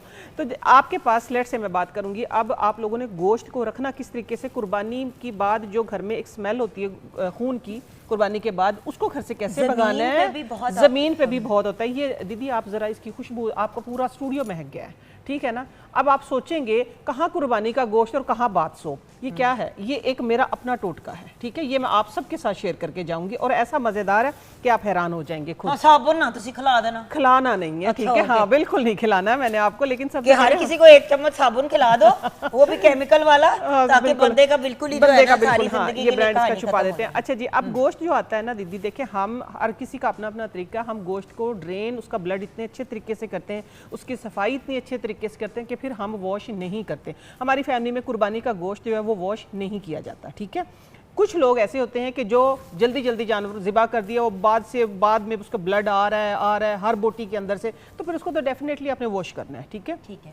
वॉश करने के बाद आपने उसको ड्राई कर लिया। ड्राई किस तरह करना है कि आपने पहले स्टेनर में रखना, फिर मलमल के कपड़े पे या अखबार पे डाल दे। अखबार चिपक जाता है, मलमल के कपड़े पे डाल दे, हो गया सारा आपका गोश्त आ गया। अब आपने बेसिक स्पाइस लेट से आपने फ्रिज में रखना है। आप अपने हिसाब से ये ना करें कि 5-7 किलो जो आपका गोश्त आपने इकट्ठा उठाया और रख लिया, बाद में उसको निकाला, फिर उसको आपने डिफ्रोस्ट किया, फिर उसको इस्तेमाल किया, फिर उसने फ्रिज में, वो सरासर एक बड़ी बीमारी का नाम मैं ले दूंगी। फिर वो लोग कहते हैं और ये उन लोगों के साथ होता है, आपको भी पता है फरहान भाई, उस वक्त मौके पे जो प्रॉपर तमीज के लोग होते हैं वो तो पोर्शंस बना के रख देते हैं, वो पोर्शंस बना के रखते हैं। छेता पड़ा होता है कि हमने जाके पहले देना, तो इतना बड़ा एक थैला जो है वो डाल के ये देखिए फ्रीजर में सुट दिया। अब वो सारा फ्रीज हो गया और चिपक गया। अब आप उसको सॉफ्ट, चाहे अगले दिन भी आपने उसको लैदा करना है, अब वो फ्रोजन को आप जब डिफ्रोस्ट करेंगे तो इतना उसके अंदर बैक्टीरिया आ जाएगा। और उससे कहते हैं कि सबसे बड़ी मुजी बीमारी जिसको कहते हैं ना कैंसर कहते हैं, कि वो वाली बीमारी के जरासीम आ जाते हैं। आप और मजीद रिसर्च कर लीजिएगा। मैं आपको एक तरीका बताने लगी हूँ, ठीक है। ये देखिए ये टेप है, ये मैंने कुछ लगा के भी रखी हुई है।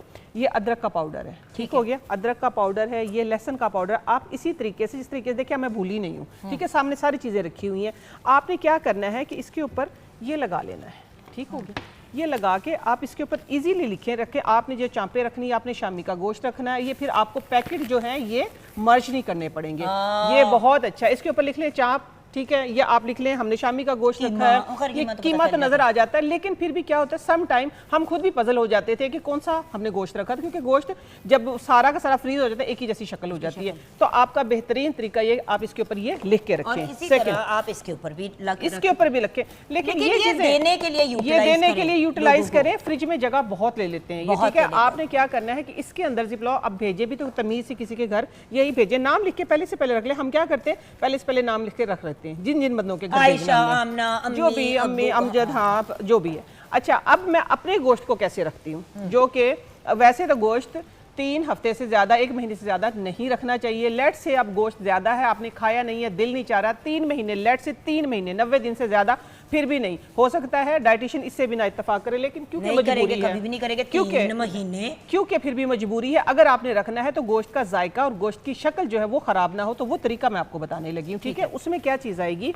उसमें आएगा ड्राई जिंजर, लहसुन का पाउडर, ठीक है। मैं आपको एक तरीका बना के बता देती हूँ। देखिए, ये आपने ले लिया, बराबर मिकदार में लेना, ये आपने ले लिया लहसुन का पाउडर, ठीक हो गया। इसी तरीके से आपने लेना, मैं इसी तरीके से रखती हूँ गोश्त, ठीक है। बेसिक स्पाइस ये है, जुगन ना आपको गलने का डर रहेगा इसका, ना ये होगा कि ये इतना सख्त हो जाएगा कि गलेगा ही नहीं बाद में, गले बीगा, आराम से हजम भी होगा और आपकी शक्ल, इसकी शक्ल भी नहीं ख़राब होगी, और साथ में क्या होगा कि इसका जायका भी नहीं ख़राब होगा, ठीक है। ये हो गया लहसुन, अदरक का पाउडर, लहसुन का पाउडर, साथ में ये है पपीते का पाउडर। अच्छा, हाँ, पपीते का पाउडर। अब ये देखे ना शेफ नूर, अगर आपने पपीते का पाउडर इस तरह, अगर आपने उस वक्त फ्रेश नहीं लिए थे, पिछले एक दिन, ये देखिए, ये पपीते का पाउडर, ये बराबर मिकदार में, ठीक है। ये है, मैं ले सकती हूँ आपका? जी जी बिल्कुल ले लें, बिल्कुल ले लें जी। ये है अमचूर। अच्छा, अमचूर ले लें आप, ठीक है, या आप कचरी का पाउडर ले लें, बिल्कुल ठीक है, कोई भी चीज़ ले लें। अच्छा, मैं समझी आप अजवाइन कहने लगी। नहीं, अमचूर, ठीक है।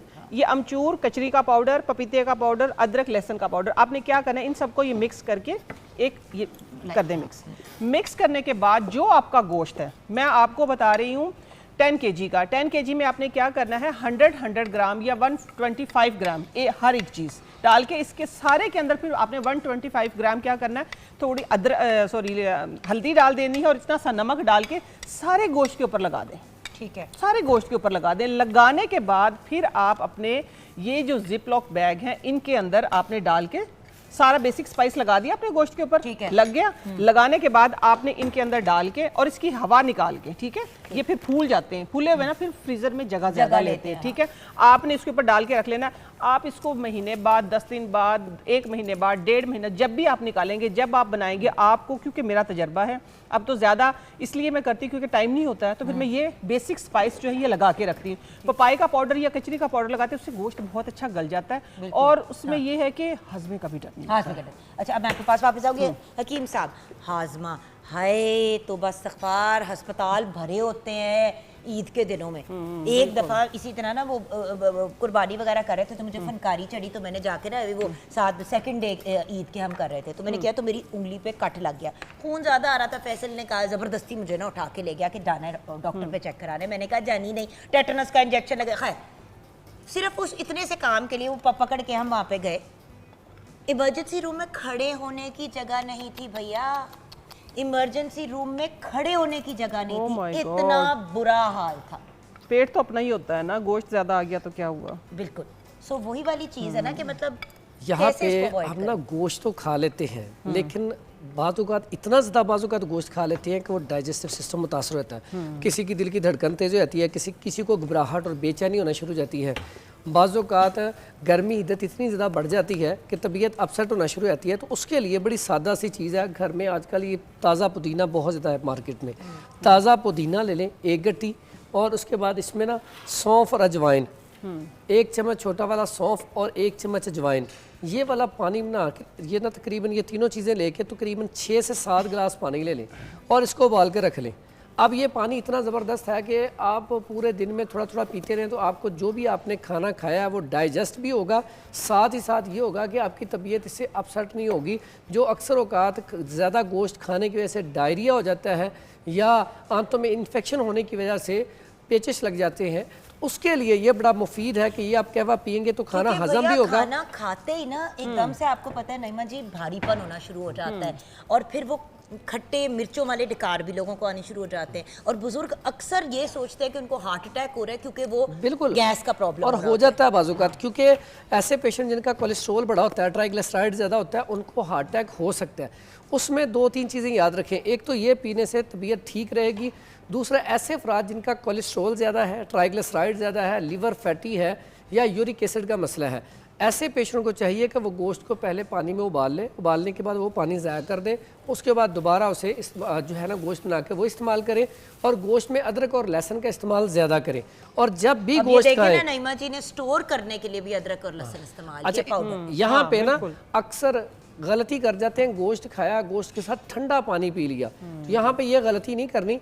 एक चीज़ याद रखें, आपके बिजली के वोल्टेज आ रहे हैं 220, ठीक है, आपने उसमें हल्का सा भी अनबैलेंस हुआ, वो 12 पे चले गए या 15 पे चले गए, तो आपकी जितनी भी चीज़ें वो जल सकती हैं, सड़ सकती हैं, हो जाएंगे। तो इसी तरह आपका स्टमक जो है, आप खाना खाया, आपका स्टमक के अंदर हरारत होती है, HCl जो खाने को हजम करता है, तेजाबियत होती है, हरारत होती है। अगर आप ऊपर से ठंडा पानी पिएंगे तो जो डाइजेस्टिव सिस्टम है वो आउट हो जाएगा, उसका टेम्परेचर जो है वो कम हो जाएगा, इसकी वजह से खाना डाइजेस्ट नहीं होगा, इसीलिए फिर लोग परेशान होते हैं, जी मोशन लग गई, उल्टियाँ लग गई हैं। तो यहाँ पे एक तो काम करना है, जब गोश्त आपने खाना, साथ दही का इस्तेमाल लाजमी करना है, और दही के साथ साथ सलाद का इस्तेमाल बहुत ज़रूरी है। अगर आप सलाद का इस्तेमाल करेंगे, दही का इस्तेमाल करेंगे, तो बहुत कम चांसेस हैं कि आपकी तबीयत अपसेट हो। और इसके बाद खुदारा कोल्ड ड्रिंक ना इस्तेमाल कीजिएगा। अगर आप कोल्ड ड्रिंक इस्तेमाल करेंगे तो उससे क्या होगा, कोल्ड ड्रिंक इस्तेमाल करने से आपकी तबीयत जो है उसमें बिगाड़ पैदा होगा।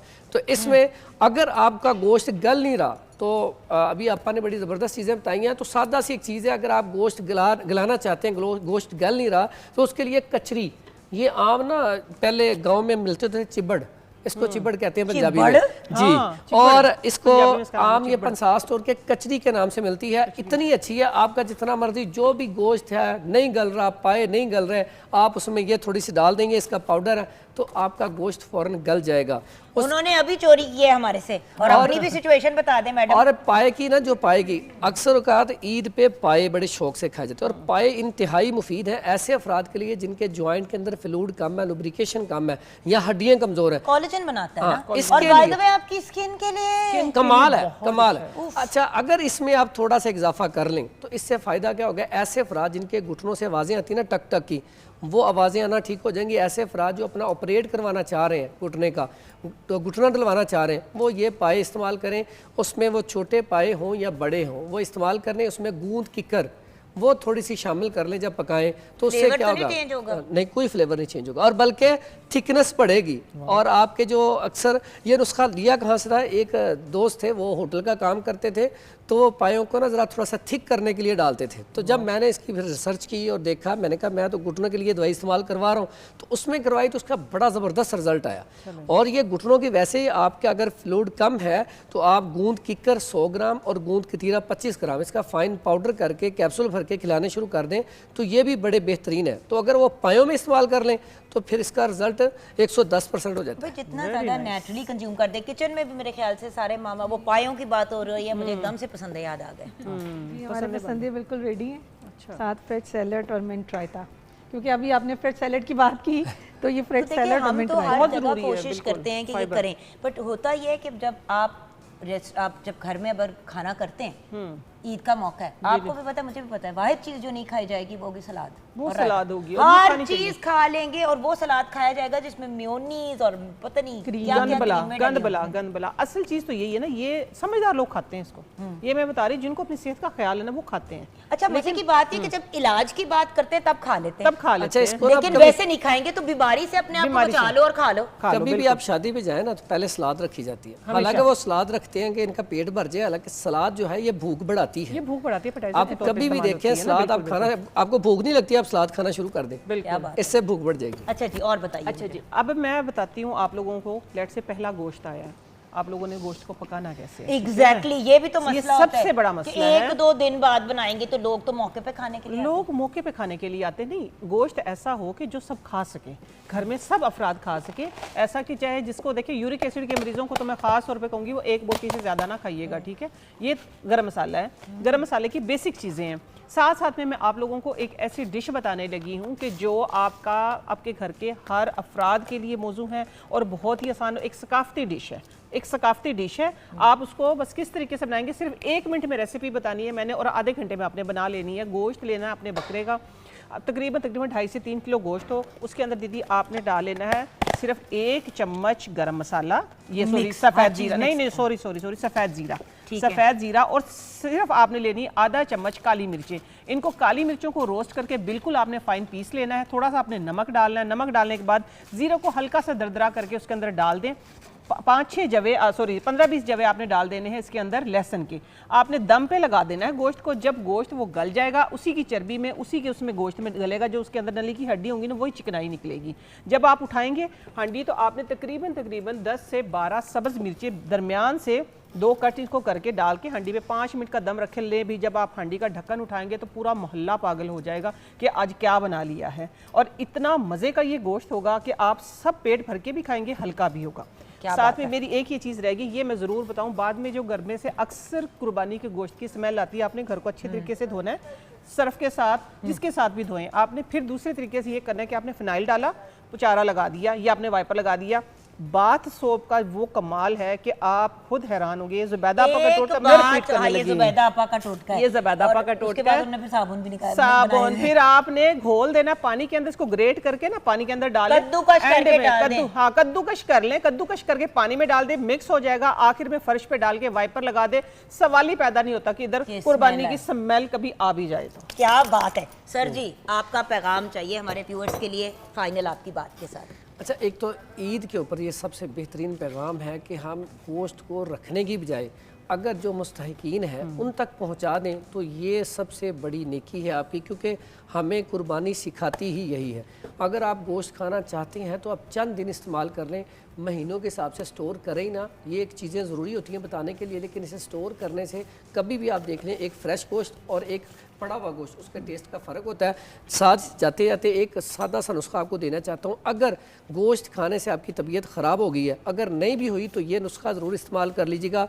हल्दी 50 ग्राम, मुलट्ठी 50 ग्राम और सौंफ 50 ग्राम, इसका पाउडर करके घर में लाजमी रखें।